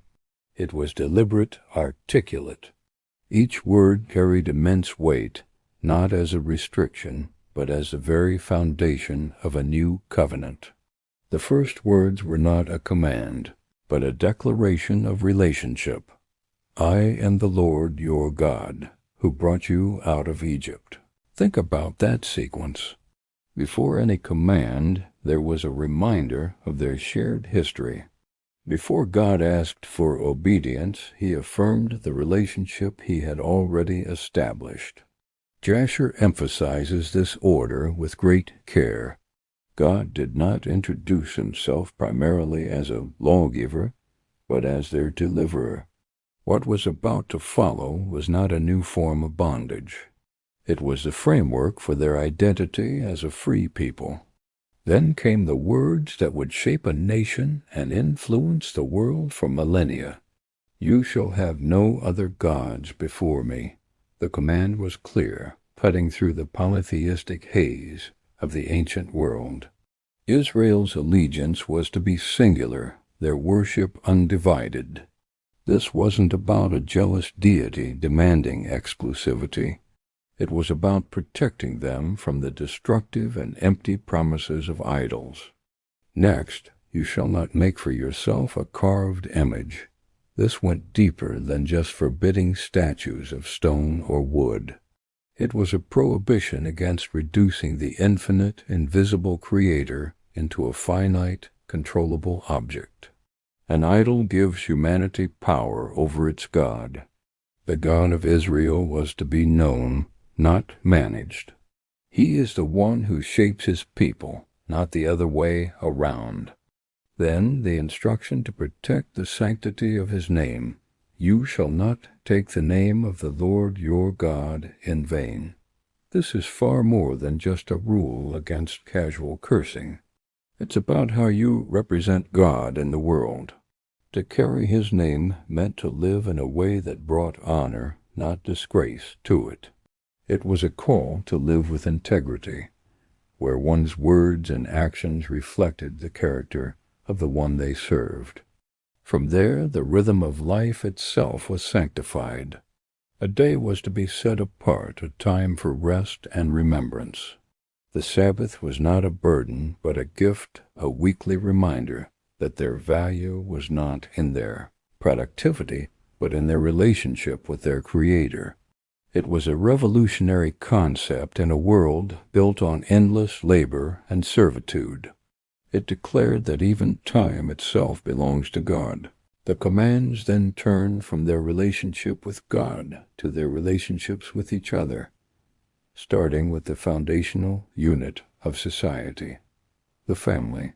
Honor your father and your mother. This was about more than simple obedience from a child.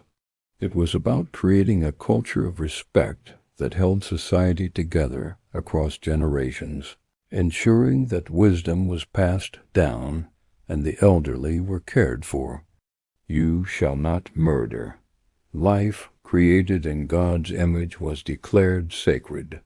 This simple, powerful prohibition established the fundamental right to exist, protecting the vulnerable and holding the community accountable for preserving life. It drew a line in the sand, separating them from the brutal cultures that surrounded them where life was often cheap. You shall not commit adultery. This protected the covenant of marriage, the bedrock of family and societal stability. Faithfulness was not just a personal virtue, but a communal necessity. It guarded the heart of the family against betrayal and fragmentation, ensuring a secure environment for children to thrive. You shall not steal. This command secured the right to property, creating a foundation for economic justice and trust. It meant that the fruits of a person's labor were protected, fostering a society where people could build and prosper without the constant fear of being exploited or having their livelihood taken from them. You shall not bear false witness against your neighbor. Truth was enshrined as a pillar of the community. Justice, relationships, and societal trust all depend on honesty. This command protected a person's reputation and ensured that legal proceedings would be fair, not corrupted by lies and slander. Finally, the commands turned inward to the unseen world of the human heart. You shall not covet. This was perhaps the most radical command of all. It addressed the very root of sin, desire. God wasn't just concerned with outward actions, but with the internal attitudes that lead to them. By forbidding envy and wrongful desire, he was teaching his people to find contentment and to celebrate the blessings of others, rather than craving them for themselves. The words echoed through the camp, reverberating in the air and in the hearts of the people. Each command drew a boundary. But as Jasher helps us understand, these were not walls to imprison them. They were fences to preserve their freedom, protecting their relationship with God and with one another from the chaos and brokenness they had left behind in Egypt. As the voice of God concluded, the people trembled. The fire on the mountain cracked overhead, the earth shook beneath their feet, and the sound of the trumpet grew louder and louder. The raw, unfiltered presence of holiness was overwhelming. Fear began to eclipse their understanding. The Book of Jasher records that the people of Israel as a whole took a step back. The very nearness of God that they had longed for now felt unbearable. His perfect holiness only served to magnify their own imperfections. Their own distance from him, their awe curdled into terror. They turned to Moses, their faces pale with fright, and they begged him to be their intermediary. "You speak to us, and we will listen," they pleaded. "But do not let God speak to us directly, or we will die." In that moment a subtle but significant shift occurred. Fear replaced their spiritual hunger. A desire for distance replaced the pursuit of intimacy. They opted for a representative instead of a direct relationship. Moses, seeing their terror, sought to reassure them. "Do not be afraid," he told them. He explained the purpose behind this awesome display. God has come to test you, so that the fear of him will be with you to keep you from sinning. Jasher's account highlights this critical paradox. There is a fear that protects, not a terror that destroys. It is a profound reverence, an awe that leads to life by keeping one on the right path. It's the kind of healthy fear that keeps you from stepping off a cliff, not the kind that paralyzes you in your home. It was meant to be a guiding principle, a constant awareness of God's presence and standards. Yet, despite Moses' reassurance, the people remained far off, keeping their distance from the holy mountain. Their experience had rattled them to the core. They were not ready for such unfiltered communion.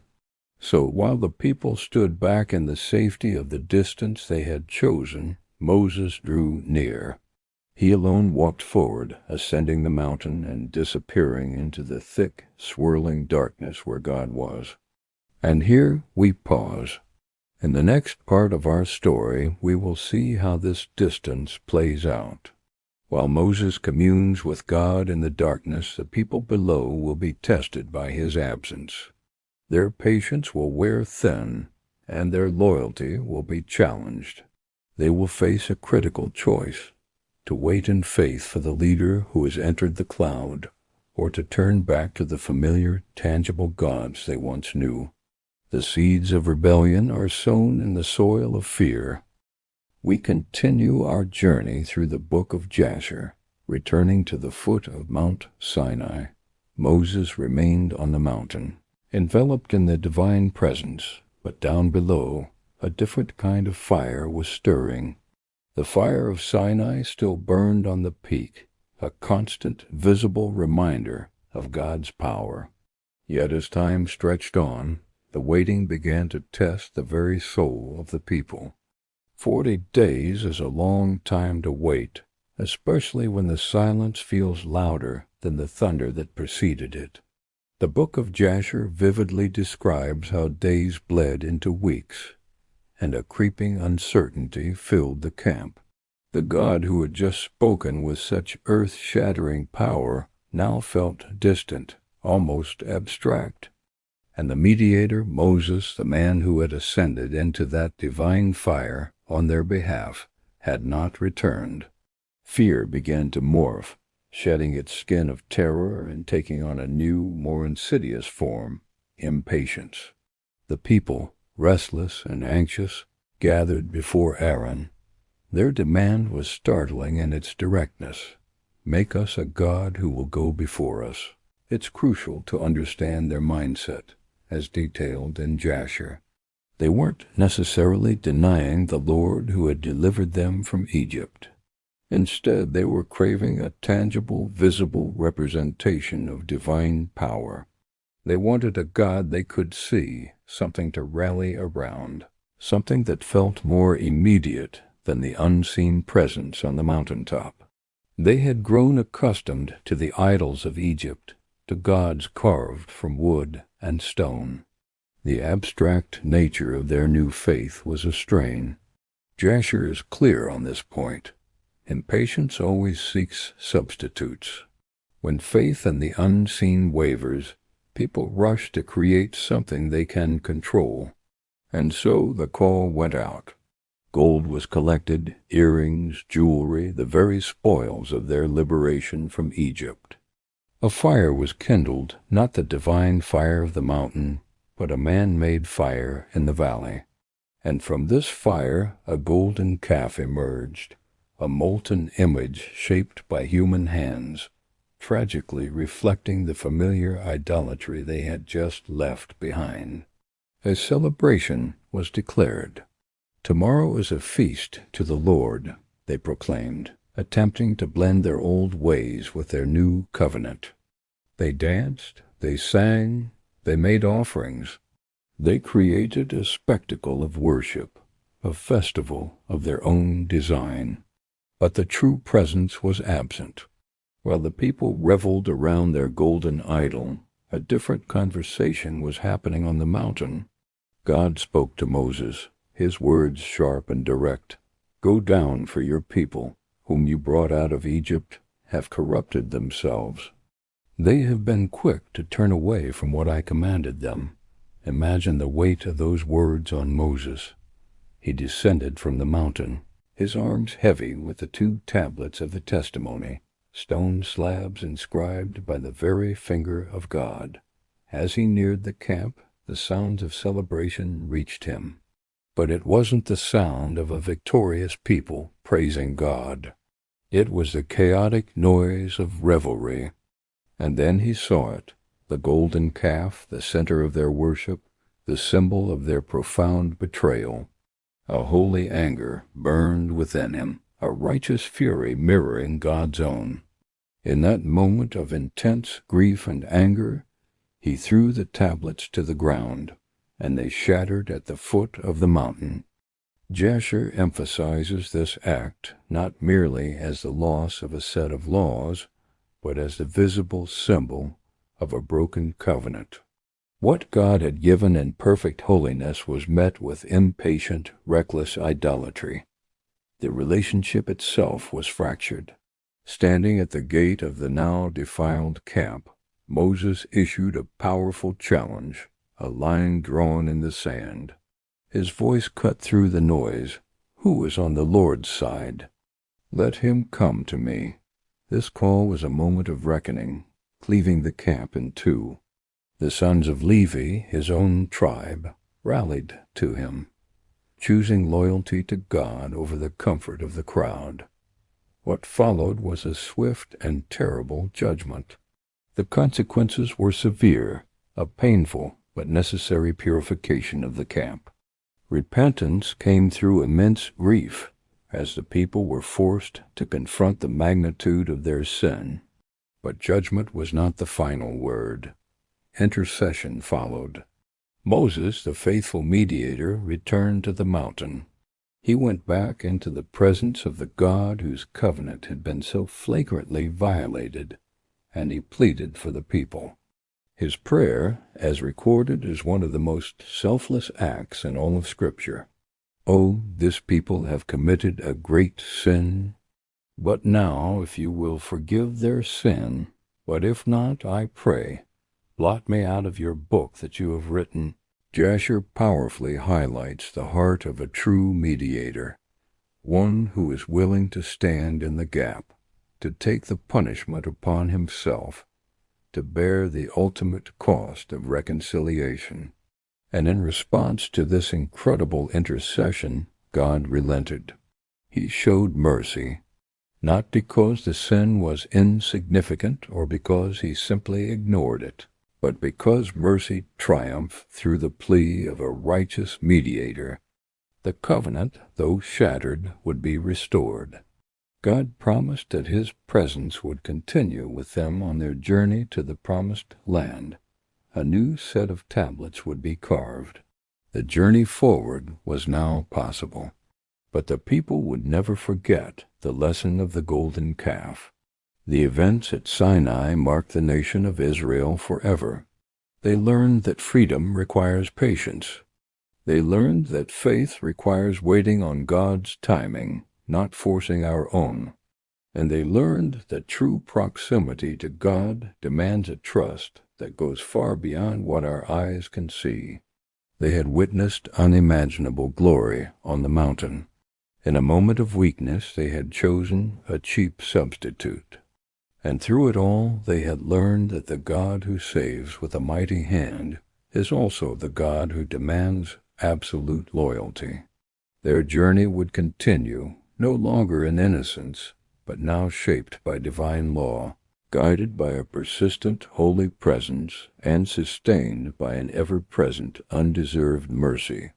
Be sure to like this video, subscribe to the channel, and hit the notification bell so you don't miss our next episode. Have you ever wondered what it would be like for God to physically dwell among us? Not just in spirit, but in a tangible, visible way. This isn't a modern question. It's an ancient one, answered dramatically in the windswept desert of Sinai thousands of years ago. After the awe-inspiring moment at the mountain where the law was given amidst thunder and lightning, God gave a command that would change everything for the nation of Israel. He told Moses, "Let them make me a sanctuary, that I may dwell among them." This wasn't a suggestion. It was an invitation for a holy God to reside in the very midst of his chosen, yet imperfect, people. This is the story of the tabernacle, a portable temple, a masterpiece of divine design and human devotion, a place where heaven and earth would meet. The command went out to the entire camp of Israel. This sanctuary was not to be built from taxes or forced labor. It was to be a free will offering. God wanted this dwelling place to be constructed from the overflow of grateful hearts. And the people responded with an outpouring of generosity that was truly astonishing. They brought gold, silver, and bronze spoils from their exodus from Egypt, now repurposed for the King of Kings. Women brought fine twined linen in vibrant colors of blue, purple, and scarlet. They brought acacia wood, tough and enduring, perfect for the structure. They brought animal skins, precious stones, fragrant oils for anointing, and spices for holy incense. The response was so overwhelming that Moses eventually had to command them to stop giving. Their hearts were so willing, so eager to build a home for their God, that the materials gathered were more than enough for all the work. It was a powerful demonstration of a nation united in its desire to draw near to the divine. With the materials gathered, the construction began. This wasn't a haphazard project. God provided the master blueprint. Every detail, Every measurement, every material was specified with divine precision. And to bring this vision to life, God filled 2 men, Bezalel and Aholiab, with his Spirit. He gave them wisdom, understanding, and skill in all kinds of craftsmanship. They were master artisans, able to work with metal, stone, and wood, to weave intricate fabrics, and to engrave precious gems. They, in turn, taught other skilled individuals, and together, this team of consecrated craftsmen worked with reverence and meticulous care. They understood they weren't just building a tent. They were constructing the earthly dwelling place of the Most High. Every cut of wood, every stitch of fabric, every hammer blow on metal was an act of worship, a prayerful execution of God's perfect plan. The air in the craftsman's camp must have been thick with a sense of purpose and holy focus. At the heart of the tabernacle's design was its sacred furniture, each piece rich with symbolic meaning. The most sacred object was the Ark of the Covenant. This was a chest made of acacia wood, overlaid inside and out with pure gold.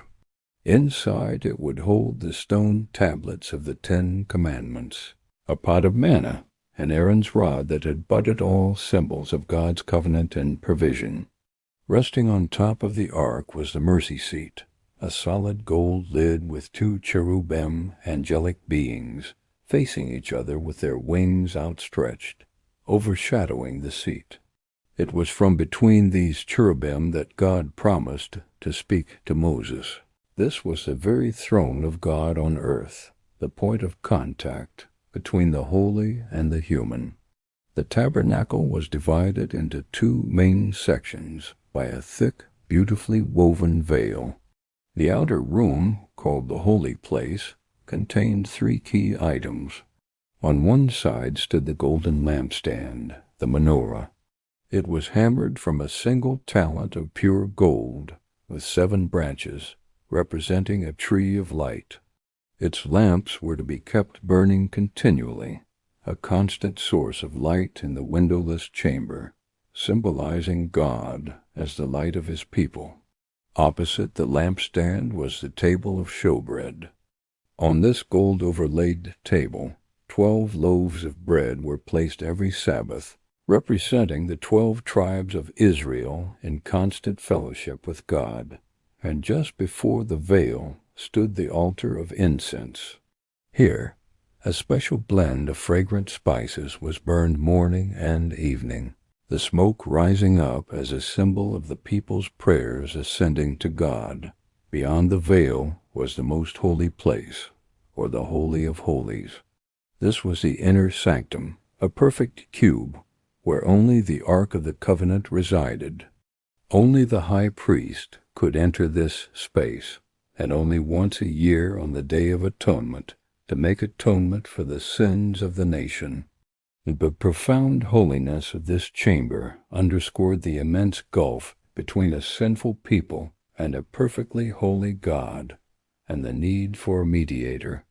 Outside the tent itself, in the courtyard, stood 2 more crucial pieces.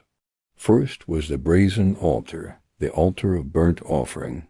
This is where the animal sacrifices were made. It was large, made of acacia wood, and overlaid with bronze, constantly reminding the people that sin required a blood sacrifice for atonement. It was the first thing one encountered upon entering the courtyard, signifying that the path to God must first pass by the reality of sin and the need for a substitute. Finally, there was the laver, a large bronze basin filled with water, situated between the altar and the entrance to the tent. Here, the priests were required to wash their hands and feet before ministering, symbolizing the need for continual purification and cleansing before serving a holy God. Every single element, from the largest altar to the smallest golden clasp, was designed to teach Israel about the nature of God and the path to fellowship with Him. After months of dedicated labor, the work was finally complete. Every curtain, every pole, every vessel was finished exactly as the Lord had commanded Moses. Moses then inspected the entire work. He went through it piece by piece, checking it against the divine pattern he had received on the mountain. He saw the intricate weaving, the flawless metalwork, the precise joinery. And the Scripture tells us that he saw that they had done it just as the Lord had commanded. So Moses blessed them. Imagine the sense of fulfillment and awe among the people. This monumental task, this act of collective devotion, was finished. The dwelling place for their God was ready. On the first day of the first month, in the second year after leaving Egypt, Moses gave the command to erect the tabernacle. The posts were set, the curtains were hung, the furniture was placed in its designated spot, and the final veil was hung, separating the holy place from the most holy place. The house was built. And then something extraordinary happened. As soon as the tabernacle was set up, a cloud descended and covered the tent, and the glory of the Lord filled the tabernacle. The presence of God was so powerful, so radiant, so overwhelming, that even Moses could not enter the tent. The very air shimmered with divine light. The promise was fulfilled. God was now dwelling, quite literally, in the midst of his people. This wasn't a distant, abstract God. This was a God whose glorious presence was a visible reality at the very center of their camp. The sight must have filled the Israelites with a mixture of profound awe, reverence, and perhaps a bit of holy fear. The king had moved into his earthly residence. This glorious presence wasn't just for a single moment of dedication. It became the nation's guide.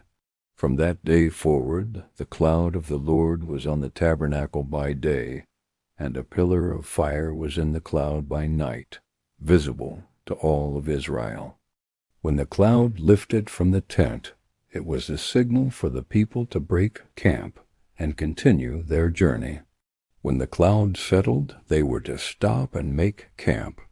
For days, weeks, or even months, they would follow this divine GPS.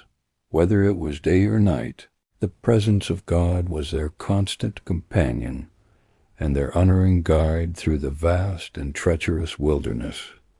They never had to guess which way to go. They simply had to look to the center of their camp and follow the leading of their God. The very layout of the camp was a sermon in itself. The tabernacle was placed at the absolute center. The tribes of Israel were commanded to camp around it, each in its designated position, facing toward the sanctuary. The Levites, the priestly tribe, camped in an inner circle, acting as a buffer and guardians of the holy site. This physical arrangement constantly reinforced a vital spiritual truth. God was to be the center of their national life, their community life, and their personal lives. Every morning when they woke, the first thing they would see was the dwelling place of God. Every activity, every decision was to revolve around his presence. The tabernacle was the heartbeat of the nation, a constant, visible reminder that they were God's people, and he was their God, living right there with them. This grand story of the tabernacle is more than just ancient history. It's a beautiful picture of God's deep desire to be with his people. Thank you for joining us on this journey into the heart of the wilderness. If this story has inspired you, please consider subscribing and sharing this video. We look forward to exploring more stories of faith with you next time. The journey out of Egypt was meant to be a path to freedom, a divine promise taking root in the desert sands. But the wilderness is a crucible, a place that tests the very core of a people. For the Israelites, fresh from the shadow of pyramids and the sting of the overseer's whip, The proximity to God was a palpable daily reality. The pillar of cloud by day, the pillar of fire by night. God was not a distant deity, but a constant, guiding presence. Yet, as the Book of Jasher recounts, physical closeness to the divine does not automatically silence the rebellion stirring within the human heart. The first whispers of discontent were born from a distorted memory. The hardships of the desert, the monotonous diet of manna, began to warp their perception of the past. Suddenly, Egypt, the house of bondage, was recast in their minds as a land of plenty. They cried out, remembering the fish they ate freely, the cucumbers, the melons, the leeks, the onions, and the garlic. They conveniently forgot the bitter labor, the stolen children, the crushing weight of slavery. Their chains became comfort foods in their memory, a dangerous illusion that made their current freedom feel like a punishment. This wasn't just hunger for food. It was a deeper spiritual sickness, a yearning for the familiar misery over the challenging uncertainty of liberation. This constant murmuring, this wave of ingratitude, fell heavily upon Moses. He was their leader, their lawgiver, their intercessor, but he was also a man. The weight of carrying an entire nation's complaints pushed him to his breaking point. In a moment of profound human anguish, he cries out to God, "I am not able to bear all this people alone, because it is too heavy for me." It's a powerful admission of his own limits. Leadership, especially spiritual leadership, was never meant to be a solitary burden. God, in his wisdom, heard Moses' plea. The solution was not to make Moses stronger, but to distribute the load. Thus, a new chapter of leadership began. God instructed Moses to gather 70 elders of Israel, men known for their wisdom and integrity. Upon these 70, God would take a portion of the Spirit that was on Moses and place it upon them. They would share the burden of the people, so Moses would not have to bear it alone. This was a pivotal moment, the decentralization of spiritual authority. It was a divine lesson in community, showing that the health of a nation depends on shared responsibility, not on the superhuman strength of a single individual. The Spirit descended, and the elders began to prophesy, a sign to all that God's authority now flowed through many channels. With the leadership structure reinforced, God addressed the people's craving. He promised them meat, not for a day or two, but for a whole month, until it came out of their nostrils and became loathsome to them. This was a judgment wrapped in a gift. The people had lusted, and God would give them what they lusted for in such abundance that it would sicken them. A wind from the Lord brought quail from the sea, dropping them all around the camp. The people gathered greedily, hoarding the birds day and night.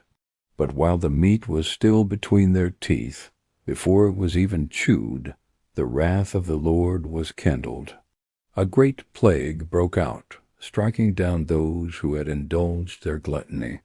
The place was named Kibroth Hattaavah, the graves of craving, a permanent scar on the landscape and in their history, a testament to the destructive power of unchecked desire.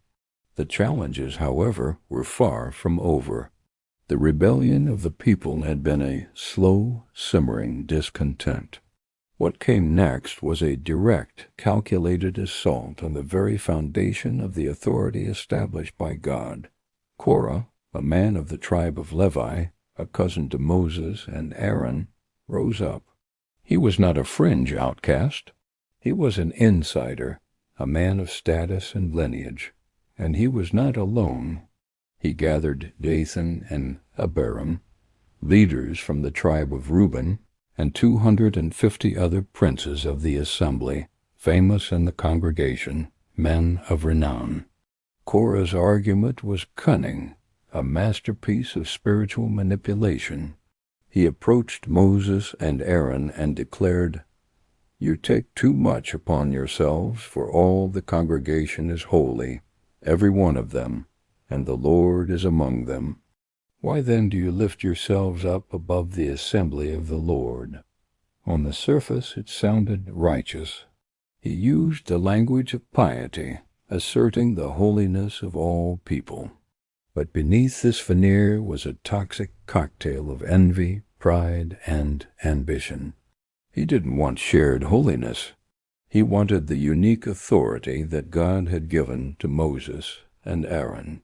He coveted the priesthood, believing his lineage entitled him to it. This was not a debate about policy. It was a direct challenge to God's chosen order.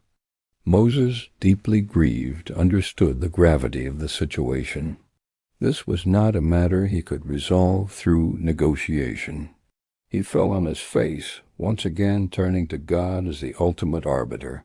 He then proposed a test. He told Korah and his followers to take censers, put fire and incense in them, and stand before the Lord the next day, alongside Aaron. "The man whom the Lord chooses," Moses declared, "he shall be holy." The stage was set for a terrifying and decisive confrontation. It was a moment of truth, where the ground itself would bear witness to God's judgment. The next day the assembly gathered. Korah and his 250 followers stood with their censers at the door of the tabernacle, a defiant force facing Moses and Aaron. The glory of the Lord appeared to all the congregation, and a divine voice commanded Moses and Aaron to separate themselves from this rebellious assembly, for he would consume them in a moment. But Moses and Aaron interceded, pleading for the people, asking if God would destroy the entire assembly for the sin of one man's faction. The command then came to the congregation, "Depart from the tents of these wicked men." The people drew back, creating a chilling, empty space around the dwellings of Korah, Dathan, and Abiram. Moses then made a solemn declaration. He told the people they would know the Lord had sent him, not of his own will, if a new thing were to happen. If these men died a common death, then God had not spoken through him. But if the earth opened its mouth and swallowed them and all that belonged to them, then all Israel would know that these men had rejected the Lord. As soon as he finished speaking, the ground beneath their feet split apart. The earth opened its mouth and swallowed them. Korah, his household, the men who had joined him, and all their possessions.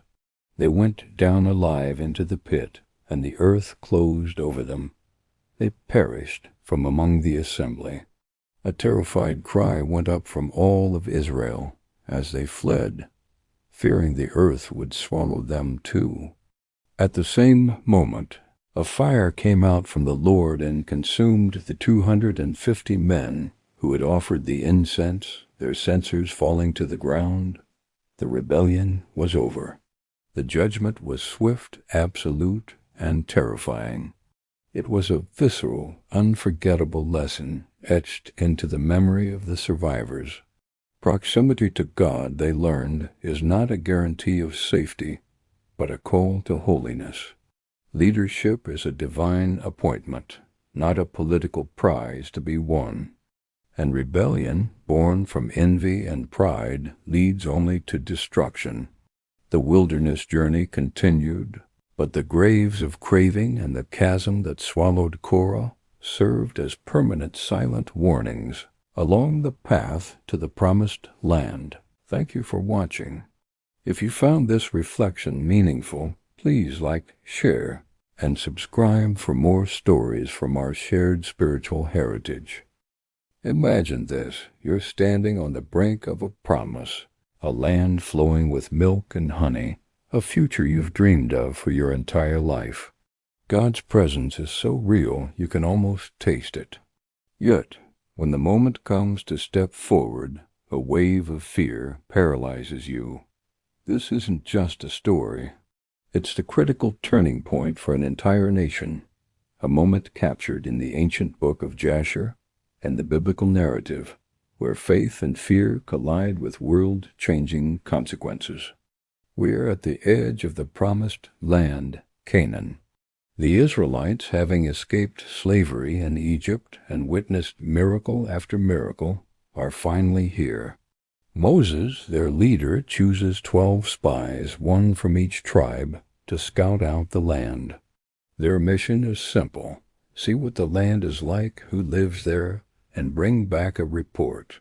For 40 days these spies travel through a land of incredible abundance. They see massive clusters of grapes, so large it takes 2 men to carry one. They witness fertile valleys and thriving cities. The promise is real.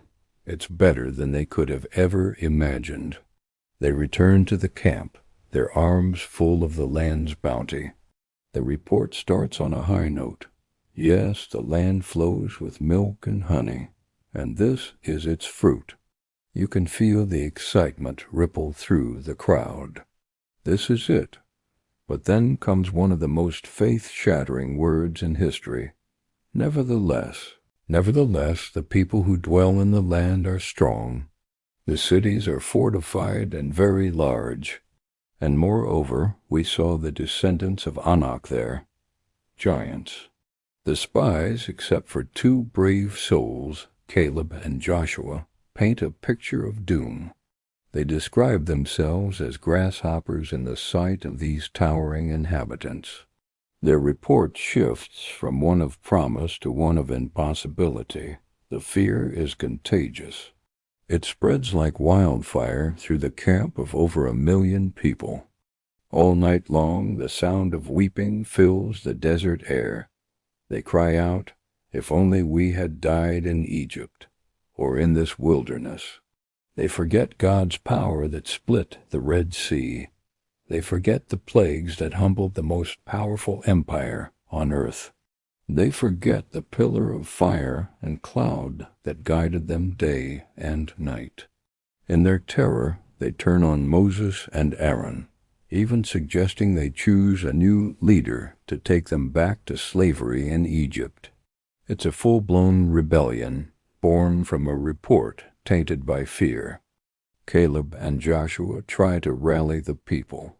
"The land we passed through to spy out is an exceedingly good land," they plead. "Do not rebel against the Lord, nor fear the people of the land, for they are our bread. Their protection has departed from them, and the Lord is with us. Do not fear them, but the people's hearts are hardened. They are so consumed by fear that they talk of stoning Caleb and Joshua." At this moment of ultimate crisis, the glory of the Lord appears. God's judgment is swift and just.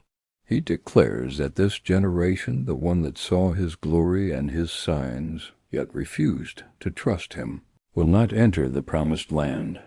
For every day the spies were in the land 40 days, the Israelites will wander in the wilderness for a year. 40 years of wandering. An entire generation sentenced to perish in the desert, just shy of their destination, because they chose fear over faith. Thus begins the long, arduous 40 years in the wilderness. It's a period of transition, a slow and painful changing of the guard. The generation that came out of Egypt, with their slave mentality and their ingrained fear, begins to die off. Their children, however, grow up in a different reality. They don't know the whips of Egypt. They know the provision of God. Every single morning, without fail, they wake up to find manna, the bread from heaven, blanketing the ground. They are guided by a supernatural cloud by day and a pillar of fire by night, a constant, visible reminder of God's presence and protection. This isn't just a story of punishment. It's a story of preparation. God is forging a new nation in the crucible of the wilderness. During these years, there are moments of profound loss and critical lessons. Miriam, the prophetess who led the women in song after crossing the Red Sea, passes away. Not long after, Aaron, the first high priest and Moses' brother, also dies. The leadership trio that brought Israel out of Egypt is slowly dwindling. It's a stark reminder that even the greatest leaders are mortal, and a new generation must be ready to take their place. It's also during this time that Moses himself makes a critical mistake. The people, thirsty and complaining again, gather against him at a place called Meribah. God tells Moses to speak to a rock, and it will pour forth water. But Moses, frustrated and angered by the people's constant rebellion, strikes the rock twice with his staff instead of speaking to it. Water gushes out, yes, but Moses disobeyed God's specific command. In his anger, he took the glory for himself rather than sanctifying God in the eyes of the people. For this act of disobedience, God tells Moses that he, too, will not be the one to lead the people into the promised land. It's a heartbreaking moment, a powerful lesson that leadership requires absolute obedience and humility, no matter the provocation. As the 40 years draw to a close, you can see a tangible change in the people. The children who grew up in the wilderness are now adults. They are not the fearful, complaining crowd that stood at the edge of Canaan decades earlier. They have been hardened by the desert, disciplined by God's law, and sustained by His daily miracles. They've learned to fight, winning key battles against hostile kings like Sihon and Og. They are no longer a disorganized mob of former slaves. They are a cohesive, battle-ready nation. They have matured. Moses, now 120 years old, knows his time is short. He gathers the new generation on the plains of Moab, overlooking the Jordan River and the promised land they are about to enter. He delivers his final, powerful speeches, which we know as the Book of Deuteronomy. He recounts their history, reminds them of God's laws, and passionately urges them to choose life and obedience. He warns them of the consequences of forgetting God and blesses each of the tribes. Then Moses lays his hands on his successor, Joshua, one of the 2 faithful spies from 40 years prior. He publicly commissions him, transferring the authority and spirit of leadership. Finally, Moses ascends Mount Nebo. From its peak, God shows him the entirety of the promised land, the inheritance he would not enter, but had worked his whole life to reach. There, alone with God, the great prophet Moses dies, and the Lord himself buries him in a secret valley. A new era has dawned. Joshua, filled with the spirit of wisdom, is now in command. The people are ready to follow him.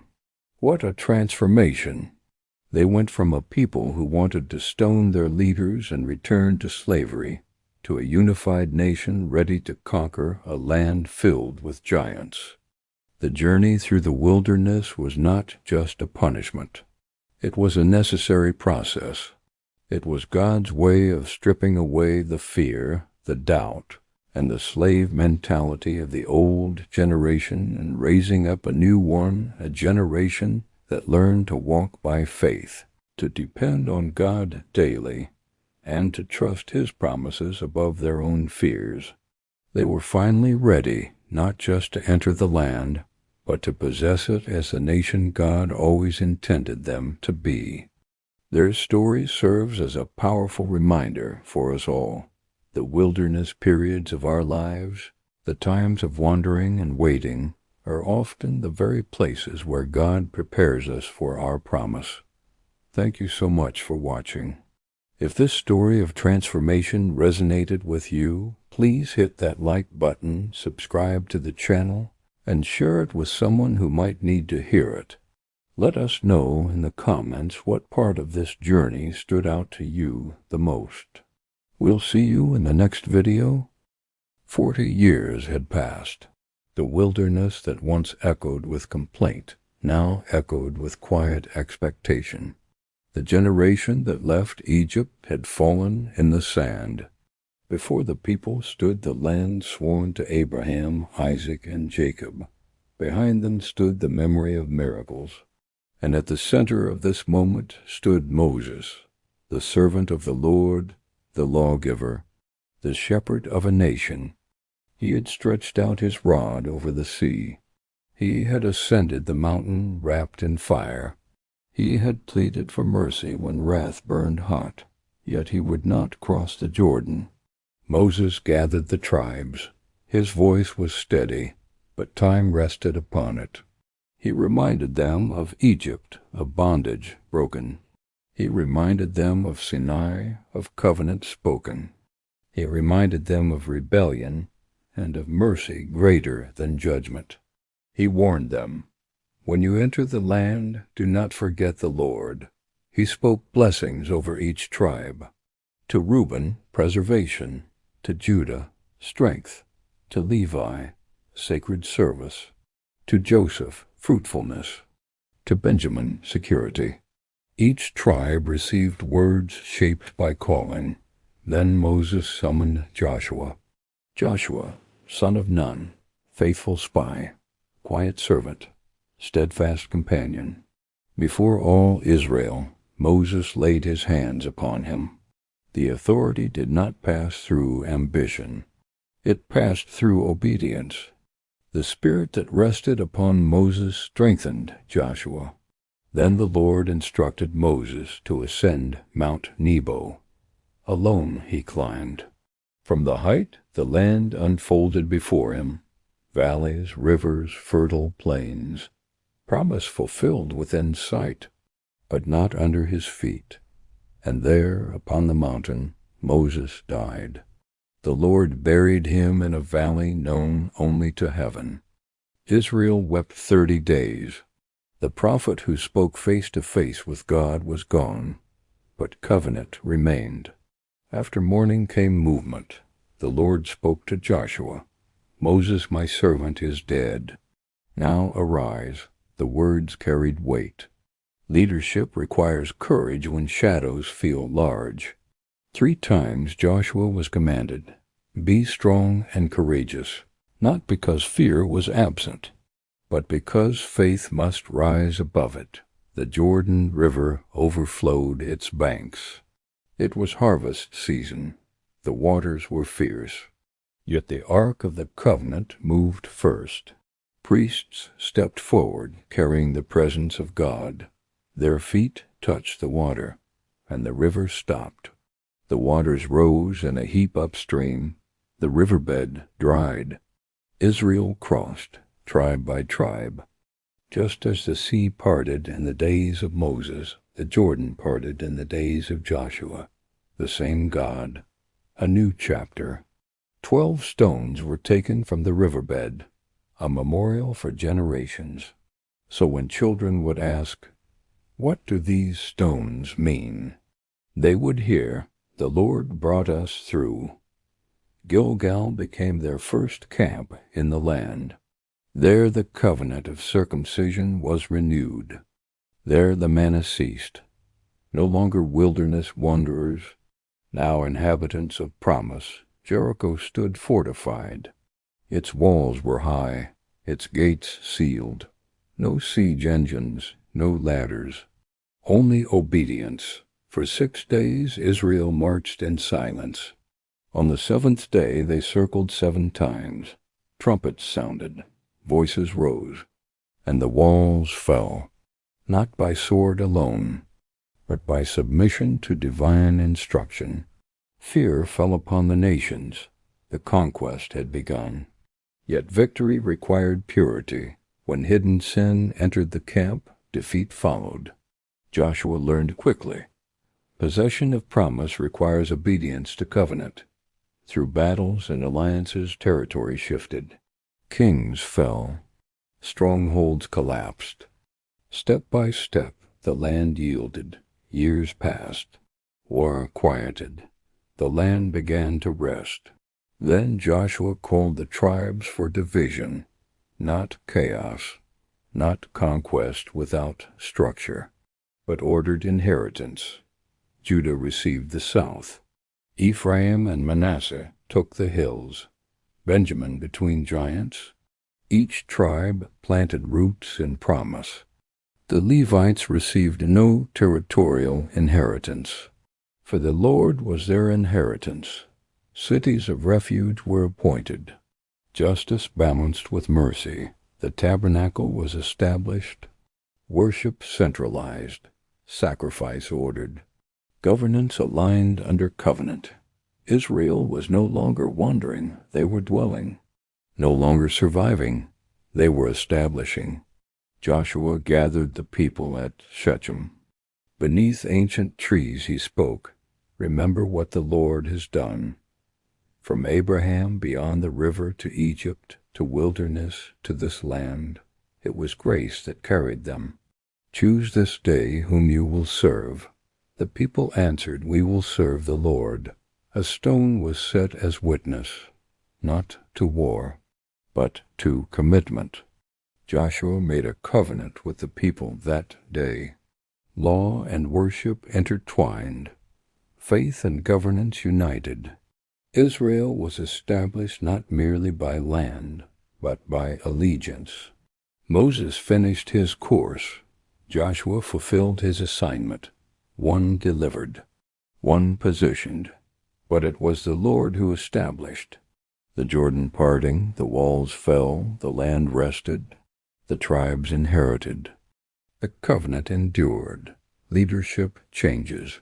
Generations pass, but promise moves forward. The God who spoke to Abraham remained faithful to Moses, empowered Joshua, and established Israel. And the story of covenant continued, from wilderness to inheritance, from mantle to monument, from promise spoken to promise possessed. The Lord is faithful across generations, and what he begins in one season, he completes in another. Israel stood in the land, established, governed, worshiping, and the covenant lived on. Amen.